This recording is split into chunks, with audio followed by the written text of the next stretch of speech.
निपुण जी, आप अभी कुछ कहना चाह रहे हैं? नहीं नहीं, मेरी आवाज जा रही है ना उधर?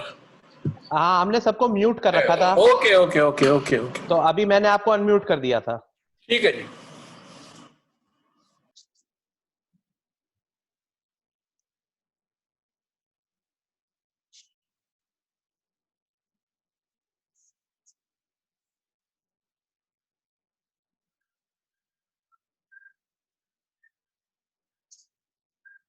सबको भी म्यूट कर रखा है।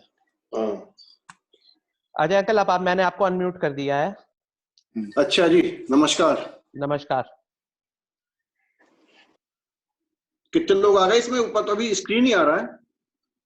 अभी 39 लोग ऑलरेडी ज्वाइन कर चुके हैं, और अभी जब लोग अब ज्वाइन कर, मतलब 2 बजे का टाइम था, तो आई एम श्योर कि अब वो ज्वाइन करने शुरू करेंगे, majority of the people. Full screen क्यों नहीं ऑन है? हमारे में तो एक स्ट्रिप आ रही है।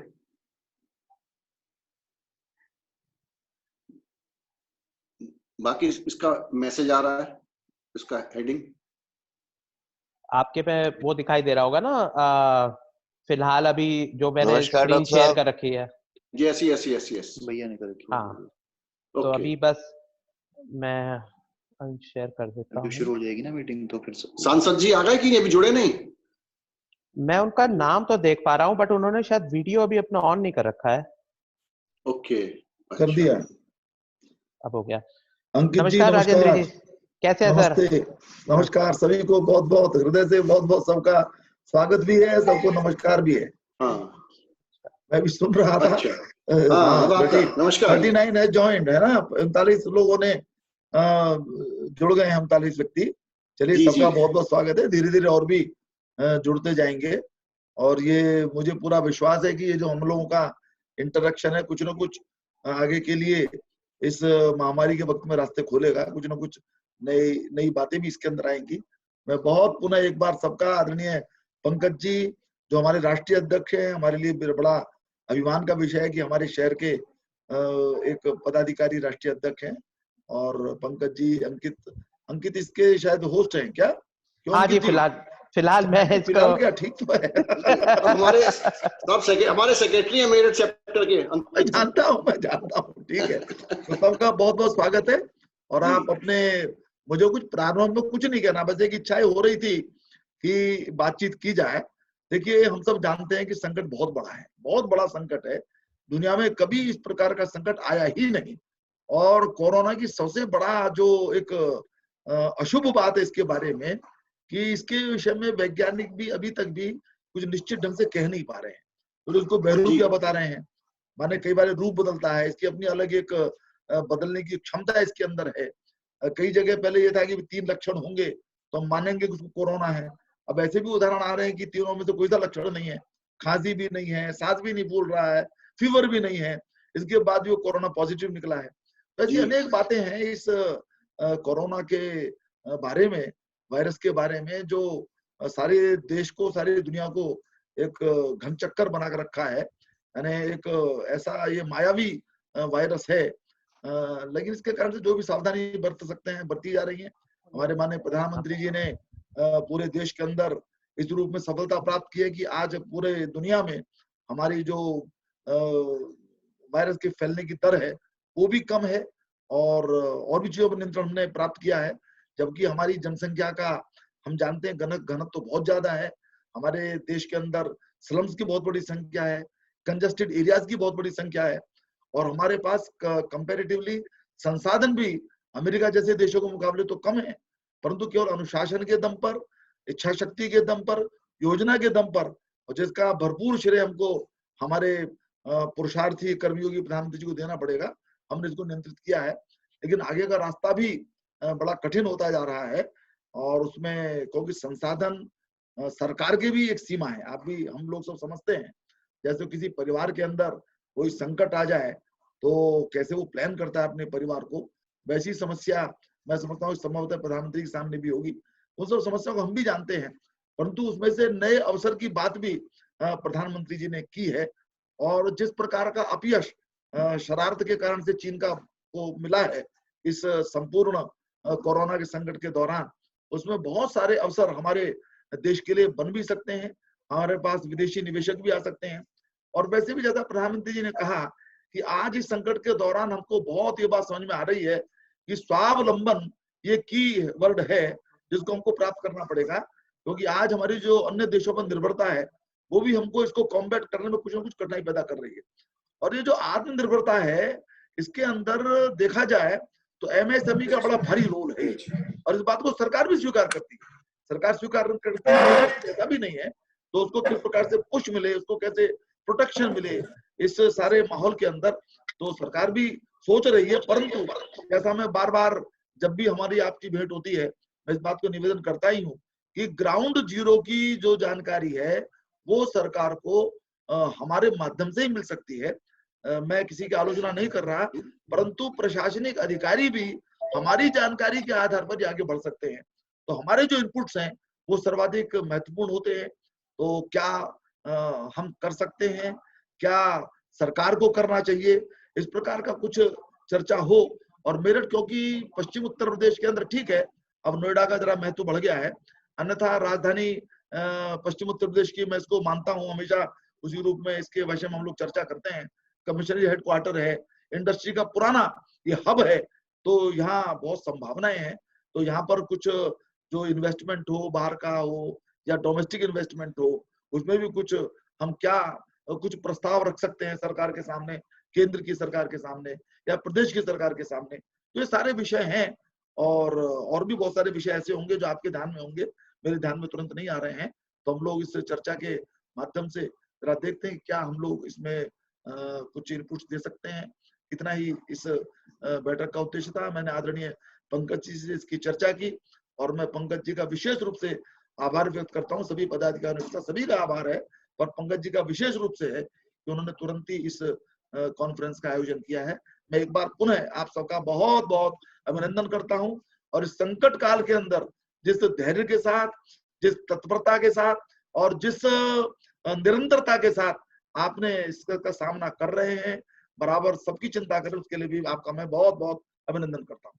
अब मैं समझता हूँ कि इसकी शुरुआत करें। अंकित, चार्ज ले लीजिए और बताइए कैसे कैसे क्या करना है, आप प्रारंभ करिए। धन्यवाद सर।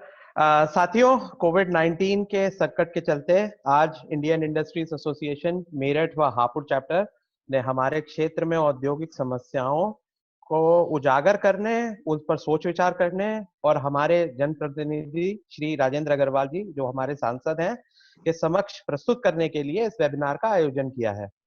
कुछ जरूरी बातें ये काम शुरू करने से पहले, क्योंकि इस तरह का ये हमारा पहला वेबिनार है तो कुछ तकनीकी दिक्कतें आ सकती हैं। हम भी नई चीजें ट्राई कर रहे हैं पहली बार, तो प्लीज हमारे साथ सर थोड़ा सहयोग दें, थोड़ा संयम बना के रखें। आप सभी के मैंने माइक म्यूट कर दिए हैं। केवल आज जो कि हमारे वक्ता रहेंगे सिर्फ उन्हीं के माइक एक्टिव हैं। आप अपने सवाल चैट में टाइप कर दें। इस सभा के एंड में हम एक प्रश्न उत्तर सेशन भी करेंगे, तो उस समय आपके सवालों को या तो कंपाइल करके एक जना पूछ लेगा या मैं आपको माइक सौंप दूंगा, तो आप अपना सवाल सांसद जी से पूछ सकते हैं। हमारे समक्ष हमारे डेप्यूटी डायरेक्टर डीआईसी से श्री वी के कौशल जी भी हैं, और हमने मेरठ की तमाम औद्योगिक संगठनों के पदाधिकारियों को भी आमंत्रित किया है। इस कार्रवाई को आगे बढ़ाते हुए मैं अनुरोध करूंगा हमारे आईआईए मेरठ चैप्टर के चेयरमैन श्री अनुराग जी से कि वो अब सबका स्वागत करें और इस कॉन्फ्रेंस को आगे बढ़ाएं। अनुराग जी।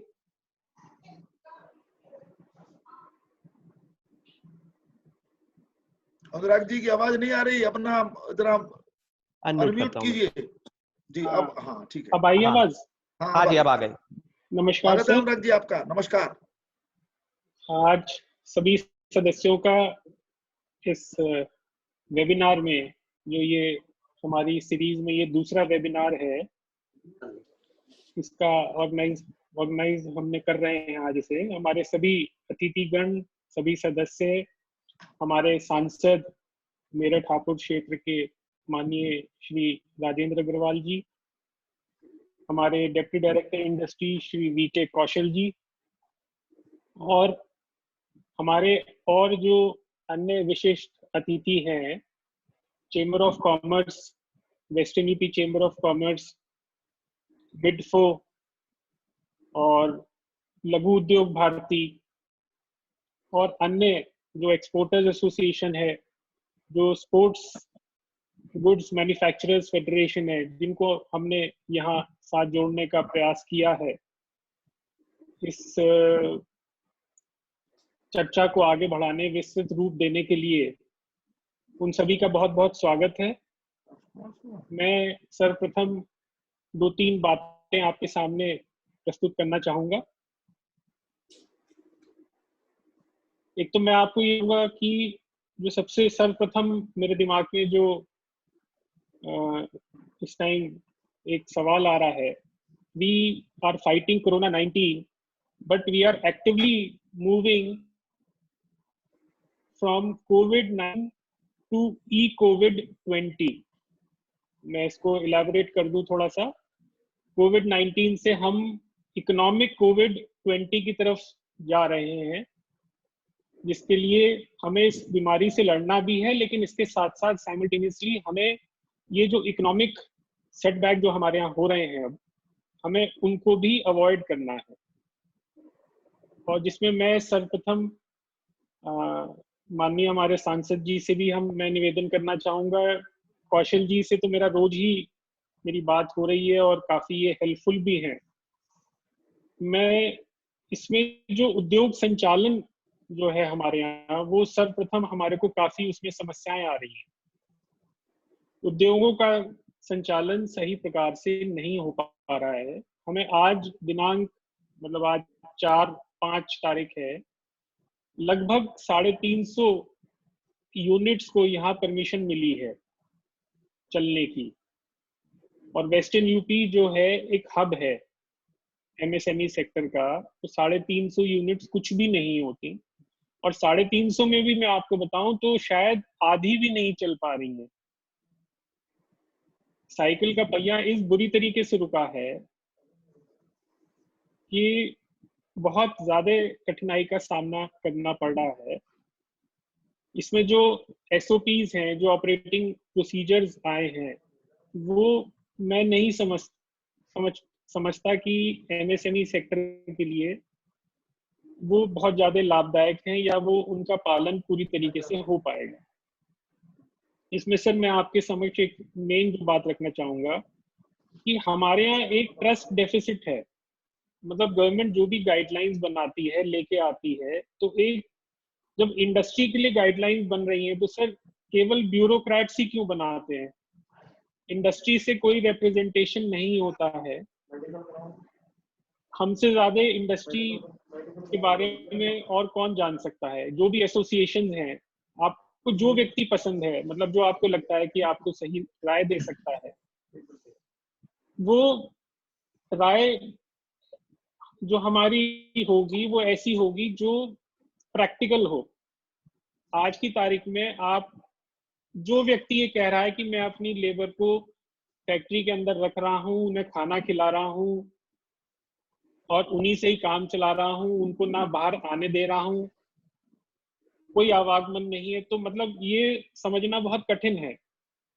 छोटी इंडस्ट्री के लिए ये पॉसिबल ही नहीं है। इसी तरीके से और बहुत सारी चीजें हैं, डिजिटाइजेशन की बात कर रहे हैं, जो कोविड से रिलेटेड अगर कोई समस्या हो जाती है उसको आ सकती है, जो हमें डर है कि हमारे ऊपर आ सकती है, वो बहुत गंभीर है। जो लेबर डिपार्टमेंट एक अपना व्यू पॉइंट है, वो बिल्कुल दूसरा पक्ष है। मतलब वो सैलरीज पूरी चाहते हैं कि दी जाएं, जबकि हमारा कहना ये है कि सैलरीज शेयर होनी चाहिए, ईएसआईसी को भी देनी चाहिए। जो प्रधानमंत्री कामगार योजना है, गरीब कल्याण योजना है, वहां से भी दी जानी चाहिए। इंडस्ट्री का जब ना तो आवागमन हो रहा है, ना प्रोडक्शन हो रहा है तो पैसा आएगा कहाँ से सैलरीज के लिए। तो ये थोड़ा सा अगर इसको निष्पक्ष होकर समझा जाए तो बहुत अच्छा होगा। मेरा बिजली की दरों का हम कहते रहे हैं, शायद आज एक सर्कुलर आया है कि फिक्स चार्जेस वेव ऑफ कर दिए गए हैं, मुझे पता नहीं वो कितनी सच्चाई है उसमें, अगर आया है तो it is a very welcome step. आर्थिक स्टिमुलस हर तरीके से एमएसएमई सेक्टर के लिए बहुत जरूरी है सर। 14 करोड़ वर्कर्स हैं इंडिया में एमएसएमई सेक्टर में, जिसमें मेजर शेयर मतलब यूपी नंबर 1 है एमएसएमई सेक्टर में एम्प्लॉयमेंट में, और यूपी में भी मोर देन 40% शेयर जो है वो वेस्टर्न यूपी का है। तो ये एरिया जो है बिल्कुल एक गढ़ है एमएसएमई का, पूरा जो एनसीआर और वेस्टर्न यूपी रीजन है। मैं चाहूंगा कि आप लोग इसमें जरूर इस पे विचार करें और कुछ एक ऐसा रास्ता निकालें कि हम कोविड से लड़ाई भी कर सकें, हमारी इंडस्ट्रीज सेफली, कोई उद्यमी ये नहीं चाहता कि उसके यहाँ कोई बीमारी हो या कोई दिक्कत हो, ना वो चाहेगा, ना वो किसी ऐसे आदमी को एनकरेज करेगा जहां कोई रिस्क हो सकता है। तो हमारे को ट्रस्ट करा जाए और हमें अपने उद्योग का संचालन करने दिया जाए, उसी से ही सरकार चलेगी, उसी से ही इकोनॉमी चलेगी और ई कोविड से हम बच पाएंगे। बस मेरा यही कहना है। आप सबका पुण्य भगत है। मैं अंकित को माइक हैंड ओवर कर रहा हूँ। अंकित जी आप प्लीज आगे संचालन करिए। नमस्कार, thank you Anurag ji. Next मैं बुलाना चाहूंगा हमारे मंडल अध्यक्ष श्री अतुल जी को। अतुल जी आपका माइक देखिएगा जरा, अनम्यूट हो गया है क्या? नमस्कार जी, सबको बहुत बहुत नमस्कार। हमारे बीच हमारे प्रिय सांसद जी राजेंद्र अग्रवाल जी, जैसे कि हमेशा उनको बुलाते हैं, याद करते हैं, हमारे समक्ष आए जाते हैं। और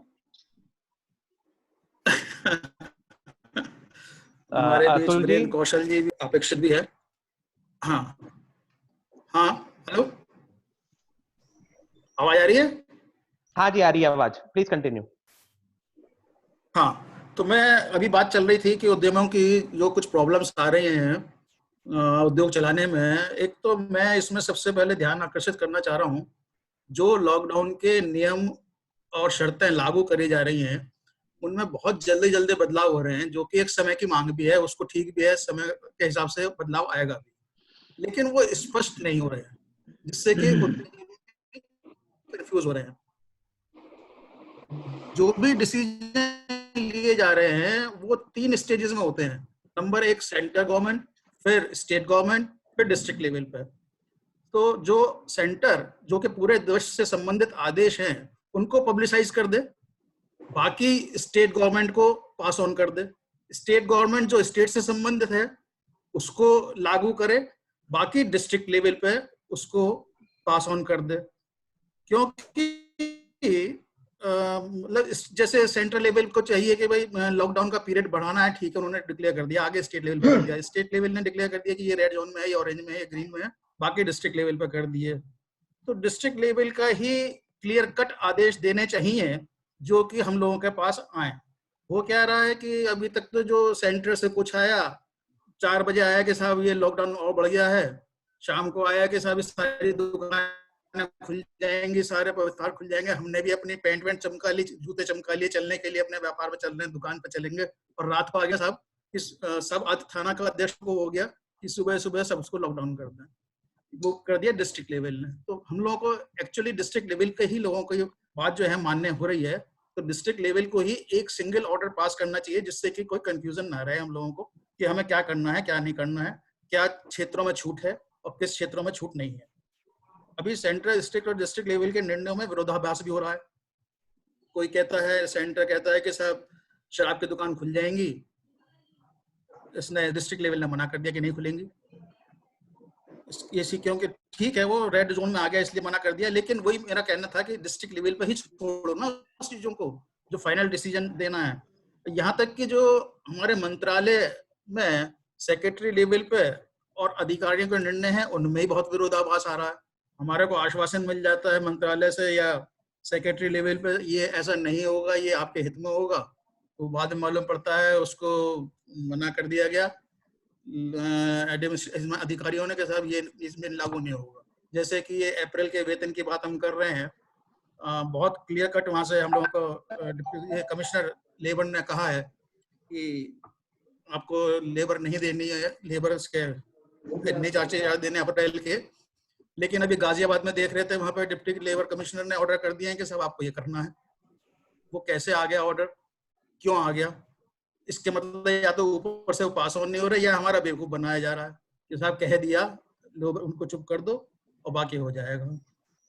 अब मेरठ के संदर्भ उद्योगों को चलाने के लिए अनुमति और शर्तों के बारे में काफी संदेहास्पद स्थिति बनी हुई है। सरकार इस डिस्ट्रिक्ट एडमिनिस्ट्रेशन इसे चलाना चाह रहे हैं या नहीं चलाना चाह रहे हैं, या सिर्फ एक दिखावा है, ये पता नहीं चल पा रहा कि क्या करना है। तो बहुत हम लोग तो बहुत सहनशील और कर्मशील हैं सर।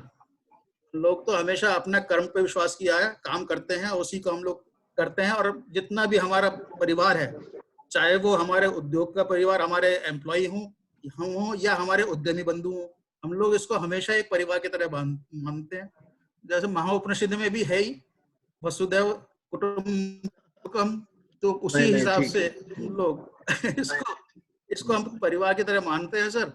और हमारी जिम्मेदारी बनती है, हम परिवार, जब हम पूरे इसमें उपनिदेश में कह रहे हैं कि हम पूरा संसार हमारा एक वो है, परिवार है, तो ये तो हमारा संस्था है, हमारे उद्योग है, जिससे कि हम लोगों की रोजी रोटी है, तो हम उसको कैसे छोड़ देंगे? सरकार ने ये कैसे मान लिया कि हम उनको बिल्कुल छोड़ देंगे, लावारिस छोड़ देंगे? अरे भाई, हमारा परिवार ही तो है, अपने परिवार के आदमी को हम कोई भूखा रखेंगे क्या?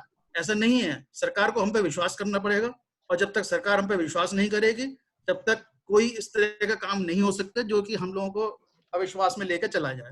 अनुराग जी ने बिल्कुल ठीक कहा है कि कोई भी नीति बनती है तो उसमें हम लोगों को बिल्कुल शामिल करें ना, बताएं कि भाई ये हमारी नीति बनना चाह रहे हैं, स्पष्ट हमारे अव्वल हैं, और बिल्कुल सही उसमें राय मिलेगी। नहीं लगती अच्छी तो उसको ना माने, ठीक है। अब अप्रैल की हम तनख्वाह की बात कर रहे हैं, अप्रैल के पता नहीं होगा, उसके बाद आगे भी चलना ही है, मई का हो जाएगा, फिर आगे जून का हो जाए, कुछ पता नहीं है। भगवान करे कि जल्दी खत्म हो इस तरह की हमारी परेशानियां, लेकिन फिर भी हम नहीं मान सकते कि कब तक ये चलेगा, कब तक नहीं चलेगा। कर्मचारियों को फैक्ट्री में रखने वाली बात आई गई, उनको कहते हैं कि साहब पैदल अलाउ है, साइकिल पे अलाउड नहीं है।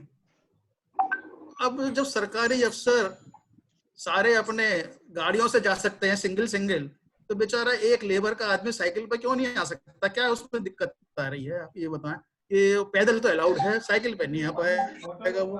अगर जो हम उसको सैनिटाइज कर रहे हैं, अपनी फैक्ट्री को सैनिटाइज कर रहे हैं, इसको साइकिल को भी सैनिटाइज कर देंगे। तो ये कोई एक जबरदस्ती की बात रखी हुई है, परेशान करने वाली बात है कि लेबर जो है सिर्फ पैदल, या तो पैदल आ जाए, और या फिर वो बड़ी बस कर लें जिसके आगे 5-6 मेंबर ही हैं कुल। वो बस कहाँ से इंतजाम कर लेगा, कहाँ पे बस खड़ी कर लेगा, कहाँ पे उसको पूरा सैनिटाइज कर लेगा, ये सब चीजें प्रैक्टिकल बातें नहीं है। और एक बहुत बड़ा एक मैं देख रहा हूँ कि जो उसमें आया है कि आरोग्य सेतु हर एक की उसमें ऐप जो है हर एक में डाउनलोड होना चाहिए। तो लेबर हमारे यहाँ की ऐसी नहीं है सर जिसके पास सबके पास स्मार्टफोन हो।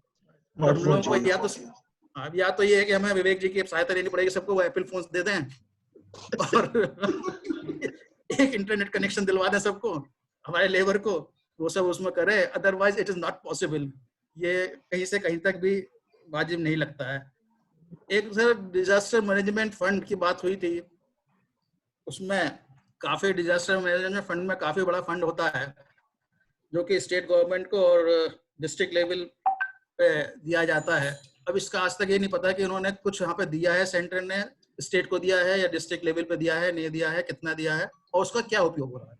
ये बहुत जरूरी है क्योंकि ये फंड इसी कामों के लिए है जो कि इस तरह के आपदाओं में आता है, अदरवाइज वो निष्क्रिय है। अभी तो गवर्नमेंट ये कह रही है कि आप अपने सोशल सर्विसेज में से कर दीजिए, किसी को संस्था को कह दिया था आप खाना बांट दीजिए, लेकिन उसका भी तो आप बताएं कि क्या कर रहे हैं क्या नहीं कर रहे हैं।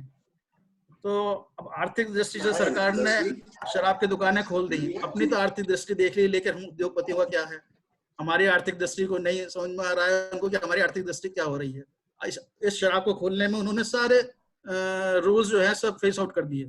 कोई सोशल डिस्टेंसिंग का नहीं देखा, कोई उसमें दुकान के अंदर 2 आदमी खड़े हो रहे हैं, 4 आदमी खड़े हो रहे हैं, देने वाले कितने लोग हैं, पैसे ऐसी ले रहे हैं, ऐसी दे रहे हैं, कम से कम नोटों को ही सैनिटाइज कर लें। कुछ तो सोच के चलना चाहिए था कि एरिया वाइज दुकान खोल लें, उसमें 1 घंटे के अंदर 50 लोग आ पाएंगे, 50 लोगों को ऑनलाइन पास दे दें, कुछ तो कर सकते थे। सोचना ही खत्म हो गया उनका। तो मैं तो यही मानता हूँ सर, और बाकी तो अभी बहुत सारे लोग हैं ठीक है, बोलने के लिए। ठीक है भाई सातुल जी, ठीक है, धन्यवाद, थैंक यू। नमस्कार।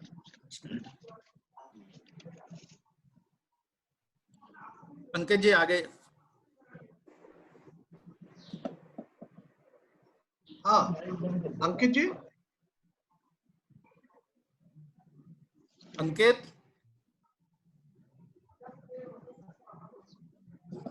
मैं बोलूं क्या? नहीं भाई साहब, आपसे तो हम बाद में लेंगे, बाद में, ठीक है जी, ठीक है, वो विचार अंकित रखें। जी आगे बढ़ाइए इसको। एग्जैक्टली, ठीक है, ठीक है, हाँ। बिल्कुल ठीक है। मैं आमंत्रित करना चाहूंगा अशोक जी को, अशोक चारिया जी। मेरा प्रणाम है आदरणीय सांसद जी को। और सांसद जी हमेशा उद्यमियों के साथ ही रहे हैं, पर मेरे को इस लॉकडाउन में सबसे बड़ी विचित्र बात ये लग रही है कि जो हमारी केंद्र की सरकार है, बोलिए। आवाज आ रही है सर मेरी? Am I audible? आ रही है। जितनी प्रोएक्टिव होके हमारी केंद्र की सरकार इस महामारी के लिए काम कर रही है, वो काम जो है वाकई प्रशंसनीय है। और हमारे योगी जी भी जितनी काम कर रहे हैं, पर एक बात का ये सबसे बड़ा कि पूरे लोग जिस कम्युनिटी को छोड़ गया, जिसका सरकार जिसको सबसे पहले साथ लेना चाहिए था, उद्यमी है वो।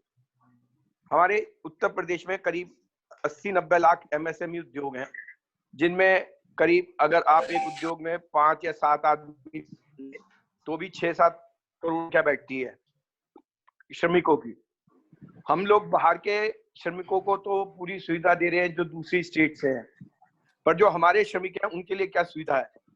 अभी अप्रैल की सैलरी का कोई निर्णय नहीं लिया गया है, और ये बात हमारे IIA में सेंट्रल लेवल में तय हो गई है कि हम अपने श्रमिक का ध्यान रखेंगे और कम से कम 30% सैलरी उसको जरूर देंगे। और हम चाहे सरकार से कैसा भी निर्णय आए, ये निर्णय जरूर क्रियान्वित करेंगे। अब धीरखेड़ा इंडस्ट्रियल एरिया जो कि मेरठ जिले में आता है, इसको धीरे धीरे करके खोला जा रहा है। आज ही अभी कुछ ही उद्यमियों ने आज एप्लीकेशन लगाई है, कुछ और कुछ दिन में लगा देंगे। पर जो शर्तें हैं, उससे शर्तों से उद्योग नहीं चल पाएंगे। मैं सांसद साहब को बताना चाहूंगा कि उद्यमी ने जो एप्लीकेशन लगाई है, उससे वो अपने जो माल है और जो मशीनों की मेंटेनेंस है वो ही करा पाएंगे, वरना वो उद्योग नहीं करा पाएंगे। उसके पीछे कारण ये है कि हापुड़ जो है वो डिस्ट्रिक्ट हापुड़ अलग है, मेरठ अलग है। धीरखेड़ा का ज्यादातर जो मजदूर है, जो कामगार है, वो हापुड़ शहर से आता है। अब से परेशानी ये आ रही है कि इंटर डिस्ट्रिक्ट जो है जाने नहीं दिया जाएगा, तो उस पर हम किसी से कुछ कह भी नहीं सकते, और इस वजह से वो इंडस्ट्रियल एरिया नहीं चल पाएगा अगर हमें परमिशन मिल गई तो भी। हम कोशिश करेंगे कि किसी तरह से लोकल एडमिनिस्ट्रेशन से कह के या उसका कुछ करके कर सके, पर मेरे सुझाव में उद्योगों को एक छोटे पास श्रमिकों की अनुमति देनी, हमारी श्रमिक से आने जाने दिया जाए। एक बहुत बड़ी जो श्रमिकों की फैक्ट्रियों में प्रतिदिन मजदूरी वाले भी श्रमिक थे, जिनका मतलब दैनिक के वेतन के हिसाब से भुगतान होता था, उनकी स्थिति बड़ी दयनीय है। उन लोग श्रमिक है, अब वो श्रमिक जो है कहीं श्रम विभाग में रजिस्ट्री नहीं, ऐसे बहुत सारे श्रमिक हैं कि उद्योगों में श्रमिकों की देखभाल जरूर कर रहे हैं, और सरकार को उनके बारे में एक कई तरह के जो नियम सैनिटाइजेशन के बनाए हैं उस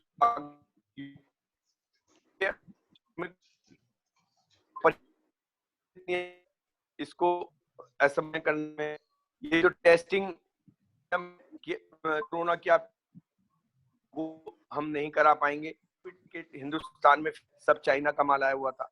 अब क्या कहते हैं, इसके अलावा जो बैंकों की ब्याज की मीटर घूम रहे हैं, बिजली के बिल, ये जो ब्यूरोक्रेसी है, जो ये इस हमारे स्टेट की ब्यूरोक्रेसी की मैं बात कर रहा हूँ, उसको उनको ने जब ये नियम बनाए या जब कोई निर्णय लिया, अगर वो उद्योगों का एक रिप्रेजेंटेटिव बुला लेते, अभी भी देर नहीं हुई है, अभी भी रिप्रेजेंटेटिव बुला लें, तो ये समस्या का समाधान हो सकता है। ये जो इकोनॉमी का पहिया देश का चलना है, इसे छोटे उद्योग ही चलाएंगे, क्योंकि जब तक छोटे उद्योग नहीं चलेंगे तब तक ये इकोनॉमी पटरी पे नहीं आएगी। मेरा ये सुझाव है कि हमारी उद्यमियों को इन बातों की सुविधा दी जाए और सबसे पहले उद्यमियों पर सरकार विश्वास करे। अभी हमारी स्थिति बहुत दयनीय कर दी गई है। एक ऐसे आपको पगार देनी पड़ेगी, इस तरह का ये जो ऑर्डर इशू हुआ था, इसने एक बहुत बड़ा टकराव, अपूर्णीय क्षति लेबर और उद्यमी के बीच में बहुत बड़ी गहरी खाई पैदा कर दी है। अब लेबर ये समझ रही है कि मैं चाहे काम पे जाऊं या ना जाऊं, मेरे को तो क्या कहते हैं वेतन मिलेगा ही मिलेगा। अब किसी को हम फोन करते हैं कि हाँ भैया परसों से जो है क्या कहते हैं फैक्ट्री चालू होने वाली है, तो उसका कोई इंटरेस्ट नहीं दिख रहा। वो ये समझ बैठा है कि मेरे को तो तनख्वाह सरकार ने दिलवानी है, तो मैं क्यों जाऊं।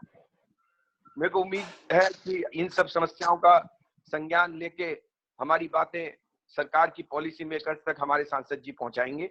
धन्यवाद। धन्यवाद अशोक जी, थैंक यू। आपने हमारे को हापुड़ से रिलेटेड अपनी परेशानियों से अवगत कराया। नेक्स्ट मैं बुलाना चाहूंगा गिरीश कुमार जी को, जो कि ओनर हैं साई इलेक्ट्रिकल्स के और काफी सीनियर पदाधिकारी हैं मिडफो के। तो गिरीश जी प्लीज, माइक आपके सामने है। मैं सबसे पहले राजेंद्र अग्रवाल जी का दूंगा कि जो उन्होंने हम लोगों को टाइम देते ही रहते हैं और इस मुद्दे पे भी डिस्कस करने के लिए टाइम दिया, और सभी लोगों ने अपनी समस्याएं काफ़ी कुछ बता दी हैं।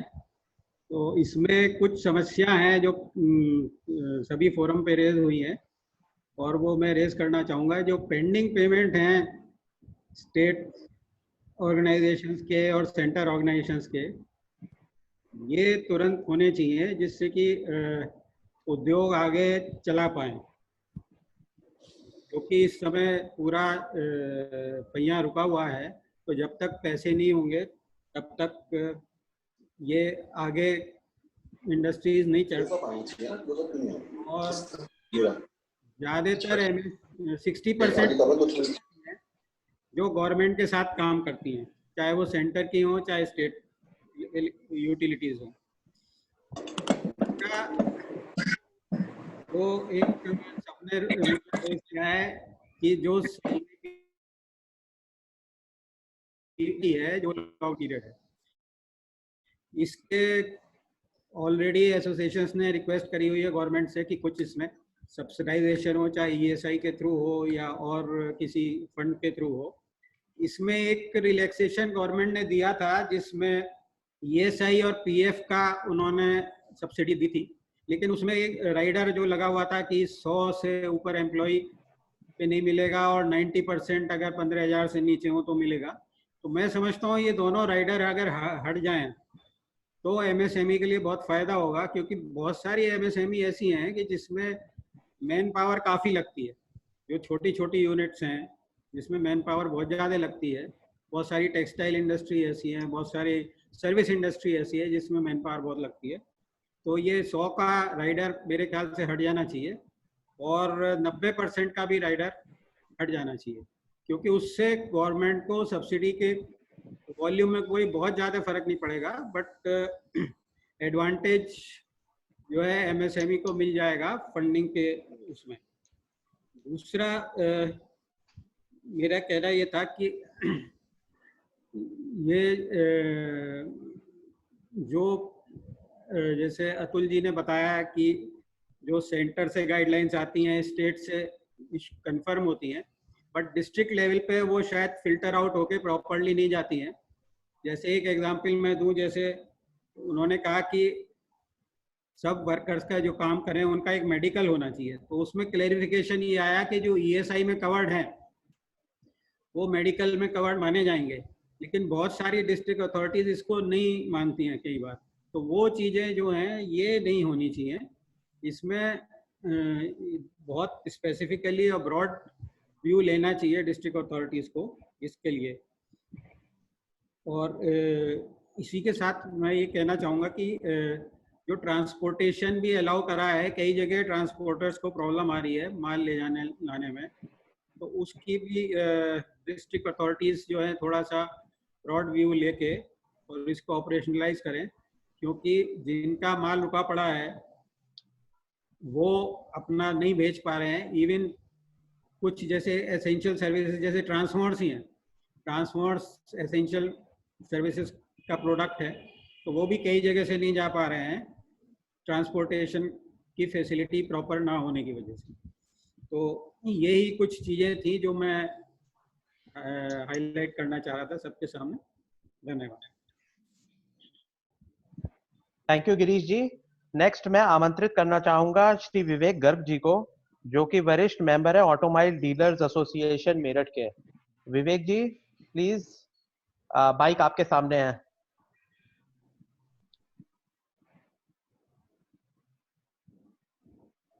विवेक जी हमें सुन पा रहे हैं?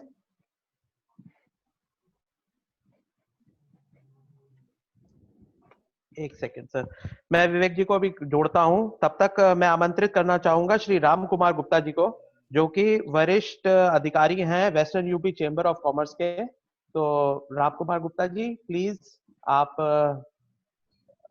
सभा के सामने अपने परेशानियां वो करें। धन्यवाद अंकित जी, बहुत बहुत धन्यवाद। मैं सर्वप्रथम तो आज इस हमारे वेबिनार में सम्मिलित होने के लिए हमारे सांसद महोदय का मैं शुक्रगुजार हूं, जिनकी वजह से आज ये हमारी वेबिनार सक्सेसफुल होगी। और हम लोगों के जो विचार हैं, कई बार हम लोग आपस में विचार करते रहते हैं लेकिन वो यहीं तक सीमित रह जाते हैं। मुझे पूरा आशा ही नहीं, पूरा विश्वास है कि ये जो अब बातें होंगी हमारी, ये सेंट्रल गवर्नमेंट में भी तक भी जाएंगी माननीय सांसद महोदय की वजह से। और इनकी जो तरीका है, इनका बड़ा प्रभावशाली तरीका सांसद महोदय का है अपनी बात को रखने का। और हम लोगों की बात जो इनके सामने होंगी तो वो इनको अच्छी तरह से जो हमारी प्रॉब्लम है उनको लेकर के एक कम्युनिकेटिंग स्किल जो हमारे सांसद महोदय में है, सभी लोग हम जानते हैं पार्लियामेंट में कितने प्रभावशाली तरीके से अपनी बात रखते हैं। तो खैर मैं इसी की वजह से आज की 2-4 बातें मैं करना चाहूंगा। एक सबसे बड़ी बात तो ये है कि हम लोगों को MSME की इम्पोर्टेंस सब जानते हैं, सब बताते हैं, बखान करते हैं, लेकिन एक वो कहावत है कि ईश्वर को मानते सब हैं लेकिन ईश्वर की कोई नहीं मानता। हम लोगों को ये वैल्यू करते तो हैं कि हाँ MSME बहुत सारा है। हम लोग कहते हैं कि 6000 करोड़ हमारे हिंदुस्तान के अंदर MSME है, 18-20 करोड़ आदमियों को हम लोग रोजगार देते हैं, लेकिन उसके ऊपर जो सेंट्रल गवर्नमेंट हो या स्टेट गवर्नमेंट, उस तरह का प्रभाव क्षेत्र में हम लोगों के ऊपर दिखाई नहीं दे रहा है। कई बार हम लोगों ने अभी मैंने वेस्टर्न यूपी चैम्बर की तरफ से भी और हम लोग आपस में पूरे जितने औद्योगिक संगठन है मेरठ के, सब लोगों ने मिलकर के प्राइम मिनिस्टर को, मुख्यमंत्री को भी, सभी को लिखा है कि जैसे MSME की जो प्रॉब्लम है वो ऐसी है कि हम लोग कहने के उद्योगपति हैं, उद्योगपति नाम ही है, जो स्मॉल जो हमारे मेंबर्स हैं वो कहाँ से सैलरी की अगर बात करें हम तो सैलरी कहाँ से दे पाएंगे। वो हम लोगों ने जितना भी हम लोगों से हो सका, हमारे सारे संगठनों के मेरठ की बात करें तो सब लोगों ने कुछ न कुछ राशन भी बांटा, खाने पीने की चीजें भी गरीबों को मुहैया कराई हैं, कुछ थोड़ा बहुत जो अपने स्तर से इकट्ठा करके योगदान भी दिया है प्राइम मिनिस्टर पोस्ट के अंदर भी। तो वो जितनी क्षमता थी वो तो हमारी एग्जॉस्ट हो चुकी है। अब कई बार बात करते हैं कि फंड आएंगे, सेंट्रल गवर्नमेंट ये देगी, तो वो चीज अगर आ जाए, अब सैलरी कहाँ से देगा हमारा मेंबर जो है। हम लोग अपने मेंबर से बात करते हैं कि भाई सैलरी कहाँ से देंगे, वो इतने फंड कहाँ हैं। अप्रैल की, मार्च की सब लोगों ने दी, तो इसकी तो इसमें जो सबको मालूम है, हमने कई बार बता चुके DM साहब के माध्यम से भी हम लोग अपनी बात पहुंचाई है कि ESIC के ऊपर जो 1952 में जो संस्था बनी थी वो इसलिए बनी थी कि वो श्रमिकों के कल्याण के लिए बनी थी और जो हमारा पैसा है वहाँ 40,000 करोड़ रुपया वहाँ ESIC का, वो हमारा पैसा है, वर्कर्स का पैसा है। तो उस पैसे को मानते सब है, हाँ जी हाँ, उसमें से यूज करना चाहिए। तो उसको यूज कब करेंगे? ESIC के अंदर एक पूरा प्रावधान है कि 3 महीने का 90 दिन तक अगर कोई हमारा वर्कर को परेशानी होती है, वो नहीं आ पाता है, बीमारी की वजह से नहीं आ पाता है, तो इससे बड़ी बीमारी हमारी ये कोविड-19 की वजह से इससे ज्यादा बड़ी बीमारी और क्या होने वाली है हम लोगों को। तो वो पैसा उसमें कम से कम 90 दिन की सैलरी तो उसमें से दें, ताकि हम लोगों का जो एक टेरर सब लोगों के सब मेंबर्स एक यही चर्चा है कि भाई सैलरी कहाँ से देंगे, सैलरी कहाँ से देंगे। अब सैलरी घरों तक भी, और जो आदमी जहाँ तक कहने की बात है, ये बात भी अभी उन्होंने अनुराग जी ने भी कही है कि इन्होंने बीच में घुस करके सरकारी डिपार्टमेंट ने, लेबर डिपार्टमेंट ने एक वो प्रॉब्लम्स है कि डिस्ट्रस्ट आपस में हमारे वर्कर्स में, हम लोगों में कर दिया। जबकि हम लोगों में पारिवारिक भावना थी, चाहे हम कुछ भी कहते रहे, हम उनको कोई भूखा थोड़ा रखेंगे, उनको कोई परेशान थोड़ा करेंगे, वो तो परिवार की तरीके से हमारे मेंबर है। तो उनको, और उन्होंने अभी जैसे मेरे से पूर्व वक्ताओं ने भी ये बात कही है कि भाई वो तो वर्कर आ नहीं रहे अब, तो ये क्यों बीच में टांगे जाते हैं, ये हमारे ऊपर ही छोड़ते हैं, हम लोगों के ऊपर करना चाहिए इनको ये बात। कहीं और फंड भी हैं सरकार के पास में, पता नहीं सरकार उनको क्यों नहीं इस्तेमाल करना चाहती। अब दूसरी बात, जो बिजली की बिल की व्यवस्था आ रही है, शुरू से हम लोग यही हमारी 2-4 प्रॉब्लम्स है, 2 महीने से इन्हीं को हम गाते रहते हैं जहाँ भी हमें मौका मिलता है, लेकिन अभी आउटकम कुछ नहीं निकल करके आया। अब ये फिक्स चार्जेज हैं, माफ कर देंगे, माफ कर देंगे, माफ करे नहीं है, कहते रहते हैं हाँ होंगे, प्रपोजल जाते रहते हैं, लेकिन कोई बट इन वेन। अब दूसरी बात, इसमें सैलरी की बात के बाद में जो हमारी ये प्रॉब्लम जो रखी थी हम लोगों ने, या एक इंडस्ट्री चलाने की जो बात हम करते हैं, इंडस्ट्री चलाने में एक बहुत बड़ा, जैसे अगर हम ये कहें कि लकीर के फकीर ना हो हम, कि जैसे लॉकडाउन है, यहाँ रेड जोन है हमारा मेरठ, लेकिन दिल्ली रोड पर पूरे के पूरे मौकमपुर स्पोर्ट्स कॉम्प्लेक्स और Udyogpuram industrial estate, UPSIDC industrial estate, यहाँ सब कोई किसी किस्म की प्रॉब्लम नहीं, लेकिन कहने में ये उसमें आते हैं नगर निगम में, लेकिन इनको बाहर ही समझा जाए और वहाँ कोई प्रॉब्लम किसी किस्म की वर्कर्स को नहीं होगी, वो उद्योग नहीं चलेंगे तो काम कहाँ से चलेंगे, कहाँ से पैसा आएगा लोगों के पास में। उद्योग चलने सबसे पहले सरकार को इस बात की चिंता करनी चाहिए कि उद्योग किसी भी तरीके से उद्योग चले। तो जो रेड जोन की बात है, तो रेड जोन में ना चले वो एक अलग बात हो गई, लेकिन हम सब लोग जानते हैं कि कृषि क्षेत्र के बाद में MSME सबसे बड़ा रोजगार का साधन है, कहते हैं सब, लेकिन इसको उस तरह से ड्यू रिगार्ड हेल्प की दृष्टि से अभी हम लोगों ने को महसूस नहीं किया। तो मैं अब बहुत ज्यादा नहीं, अपनी बात बहुत ज्यादा बोलने से कोई आवश्यकता नहीं, कभी सभी बहुत बड़े स्पीकर हैं और अच्छी अपनी बातें रखेंगे, मेरे से अच्छे तरीके से रखेंगे, और मैं चाहता हूं कि सांसद महोदय, मान्यवर महोदय से हम निवेदन करेंगे कि ये हम लोगों के जो विचार हैं इनको ऊपर तक पहुंचे, इनमें को थोड़ा बहुत करने के लिए पॉजिटिव कुछ हम लोगों को देखने को मिलेगा। धन्यवाद। धन्यवाद अंकल। नेक्स्ट मैं आमंत्रित करना चाहूंगा श्री रवि अग्रवाल जी को, जो वरिष्ठ पदाधिकारी हैं यूपी चैम्बर ऑफ कॉमर्स के। रवि अंकल प्लीज, अगर आप, माइक आपके सामने है। मेरा सांसद महोदय श्री राजेंद्र अग्रवाल जी से हालांकि हमेशा मिलना जुलना होता रहता है, लेकिन ये मौका है, मैं सबके साथ जो है एक गुजारिश ये करना चाहूंगा। पिछले करीबन अप्रैल एंड से हम इस बात का इंतजार कर रहे हैं कि जो सेंट्रल गवर्नमेंट ने अपनी MSME के अंदर कोई सुविधाएं देने की बात करी है, स्कीम लाने की कुछ भी बात करी है, उसका अभी तक भी जो है कोई रिप्लाई नहीं आया है।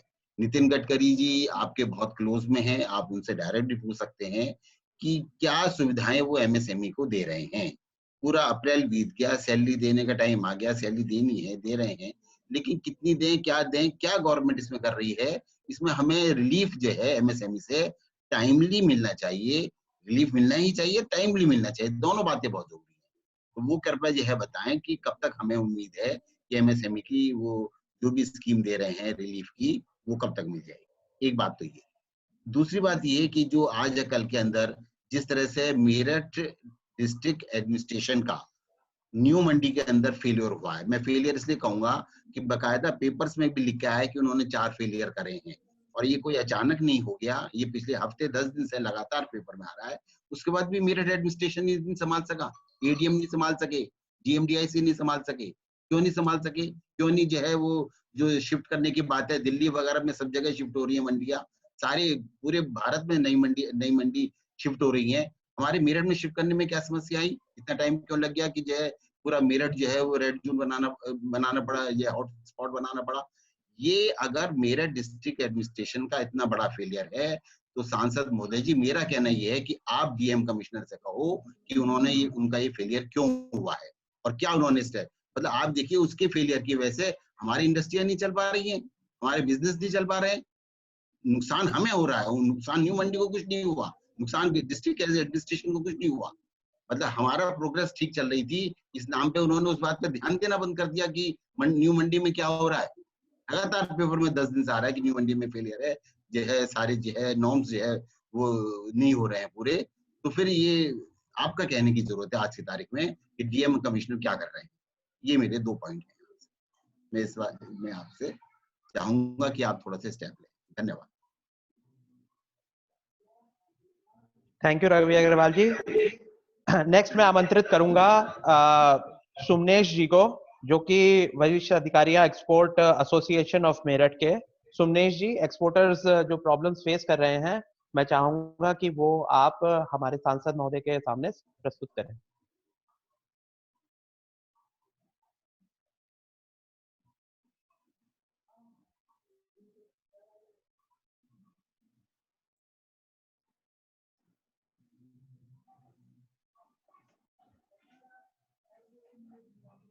सुमनेश जी प्लीज ट्राई करिए। अनम्यूट करिए, पहले अनम्यूट नहीं है। हाँ आप बोलिए। वैसे तो सांसद महोदय को हमारी स्पोर्ट्स इंडस्ट्री के बारे में समय समय पर बताते रहते हैं और हमारा जो भी शंकाएं होती है उसका निवारण करते रहते हैं, लेकिन इस समय जो लॉकडाउन हुआ है इसकी वजह से हमने अनेक बार प्रयास किए। सांसद महोदय ने हमारा निवेदन शासन स्तर तक लखनऊ भेजा है, लेकिन जो मेरठ का प्रशासन है वो उसके ऊपर कोई ध्यान नहीं दे रहा। हमने अभी भी निवेदन ये किया था, कल भी हम मिले थे सीडीओ साहिबा से कि अगर तुरंत ये नहीं लॉकडाउन खोल दिया गया, हमने जो रिक्वेस्ट करी थी, जो हमारी टोटल स्ट्रेंथ है इंडिविजुअल यूनिट्स की उसका 30%, गवर्नमेंट का तो 50% सब्सक्राइब है, लेकिन हमने केवल 30% के लिए रिक्वेस्ट करी थी, वो भी अभी तक खुलने की आशा नजर नहीं आ रही है। और अगर तुरंत नहीं खोल दिया गया तो इंडस्ट्री कम से कम 200 और 250 करोड़ का नुकसान, केवल एक्सपोर्ट यूनिट्स की बात कर रहा हूं, जो बर्दाश्त नहीं कर पाएंगे। जैसे कि सांसद महोदय को मालूम है कि स्पोर्ट्स इंडस्ट्री यहाँ की मेजर इंडस्ट्री है, जो 25 किलोमीटर के रेडियस में फैली हुई है और लगभग 2 लाख परिवार इस इंडस्ट्री से डायरेक्टली और इनडायरेक्टली जुड़े हुए हैं। एक तरफ तो हमारी केंद्र सरकार प्रयास कर रही है कि चाइना की कुछ इंडस्ट्री हमारे देश में आए, लेकिन इसका जो कि हमारा लॉकडाउन नहीं खुल रहा है और हम यहाँ से माल नहीं भेज पा रहे हैं। बाहर की पार्टीज के जो एडवांसेस आए हुए हैं वो उन्होंने एडवांस वापस मांगना शुरू कर दिया और कुछ इंडस्ट्री अगर यहाँ से शिफ्ट हो गई, फॉर एग्जांपल मैं अपनी बात बताता हूँ, एक में ऑस्ट्रेलिया का मेरा ऑर्डर है जो यहाँ से कैंसिल होकर पाकिस्तान चला गया। हमारे मेन कंपटीटर पाकिस्तान और चाइना है, अगर नहीं खोला तुरंत तो इंडस्ट्री इंडिया आने की तो दूर रहा, इंडिया से चली जाएगी। अभी भी आपने देखा होगा कुछ इंडस्ट्री जो चाइना से निकली हैं उसमें केवल इंडिया में जो आया है केवल 3% शेयर इंडिया को मिला है, 67% शेयर एज एक्सपेक्टेड, और जो मैंने पहले भी कहा था वो वियतनाम को जाएगा और वो वियतनाम को चला गया। अगर इसके एक तरफ सरकार मेरी बात हो गई, ये देखा गया है कि किसी को भी कुछ भी करना हो सबसे इजी गले का फंदा केवल इंडस्ट्री नजर आती है। खोलना है किसको, पैसा बांटना है तो किसको, जो जनधन योजना में पैसा बांट दो, उसका नतीजा क्या होता है, वालियों की लंबी लाइन लग जाती है। कोरोना वायरस वहां से फैलेगा या इंडस्ट्री के अंदर सोशल डिस्टेंसिंग से फैलेगा। इसके बाद कल आपने दारू की दुकानें खोल दी, आपका सबके सामने है, ये जो कोरोना वायरस वहां से फैलेगा या यहाँ से फैलेगा। और जो मंडी की बात आती है, आप सब जानते हैं अधिकांश उसके अंदर जो फल मंडी है 90% और सब्जी मंडी के अंदर 60% एक विशेष वर्ग के आते हैं जो घर पे जाते हैं और दिन में भी अगर जाएंगे उस एरिया के अंदर वो सवेरे 7 बजे से 10 बजे तक भीड़ का छत्ता नजर आता है, उस एरिया को आप कंट्रोल करो, ना कि इंडस्ट्री के ऊपर आप पाबंदी लगा के चलो। एक तरफ कानपुर देहात के अंदर जहां 270 के करीब केसेस आए हैं, वहां पे आज इंडस्ट्री चालू कर दी गई है, और मेरठ में लगभग 160 केसेस आए हैं, यहाँ पे पाबंदी लगाई हुई है। कॉमर्स मिनिस्ट्री का हर क्या कहते हैं काउंसिल को निर्देश है कि डे टू डे रिपोर्ट दे दो, कितनी इंडस्ट्री चालू हो गई, कितनी नहीं हो गई। बड़ा खेद का विषय है कि हमारी स्पोर्ट्स काउंसिल ने जलंधर की यूनिट जो चालू हो चुकी है उसकी रिपोर्ट भेज दी, बार बार मेरे से मांग रहे हैं। मैंने जो सांसद महोदय को चिट्ठी दी थी मैंने आगे भेज दी, जो कॉमर्स मिनिस्ट्री ने इन टर्न लखनऊ आगे फॉरवर्ड कर दिए, फिर भी एक्सपोर्टर्स को कोई राहत नहीं मिल रही है। इसलिए जहां तक गवर्नमेंट ने पहले भी कहा था कि इस पीरियड के अंदर ड्रॉबैक और जीएसटी जिसका भी एक्सपोर्टर्स का है, किसी का रुका हुआ है हम दे देंगे, लेकिन बड़ा खेद का विषय है कि अप्रैल पूरा का पूरा निकल गया, उसको केवल आंकड़ेबाजी तो बहुत चल रही है लेकिन काम कुछ नहीं हो रहा। एक्सपोर्टर्स का बाकी तो मेन चीज तो हमारे और जने साथी कह चुके हैं, मेरा केवल एक्सपोर्टर्स का पॉइंट रखना था। I don't want to repeat other words. Thank you. अच्छा, नमस्कार। धन्यवाद सुमनेश जी। नेक्स्ट मैं बुलाना चाहूंगा हमारे बीच आए उद्योग भारती के वरिष्ठ पदाधिकारी श्री राजकुमार शर्मा जी। राजकुमार जी, मैं आपको अनम्यूट कर रहा हूँ जी। हाँ प्लीज, राजकुमार शर्मा जी। धन्यवाद अंकित जी। मैं सर्वप्रथम आदरणीय सांसद महोदय जी का स्वागत करता हूँ कि हमारे बीच में उन्होंने अपना कीमती समय निकाला।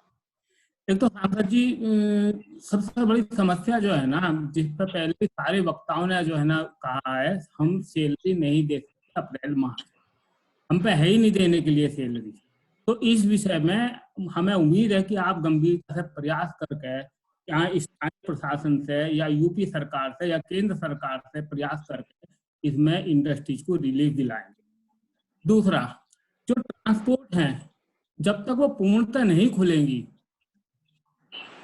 तो व्यापार और उद्यम आगे नहीं चल सकते। हम माल भी बना लें परंतु वो अगर आगे नहीं जाएगा तो उसमें जो है ना माल बनाना भी बेकार है।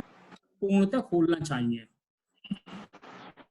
तीसरा महत्वपूर्ण सुझाव ये है कि सरकार के पास पूरे आंकड़े हैं कि किस इंडस्ट्रीज ने कितना जीएसटी पिछले 1 साल के अंदर जमा करा।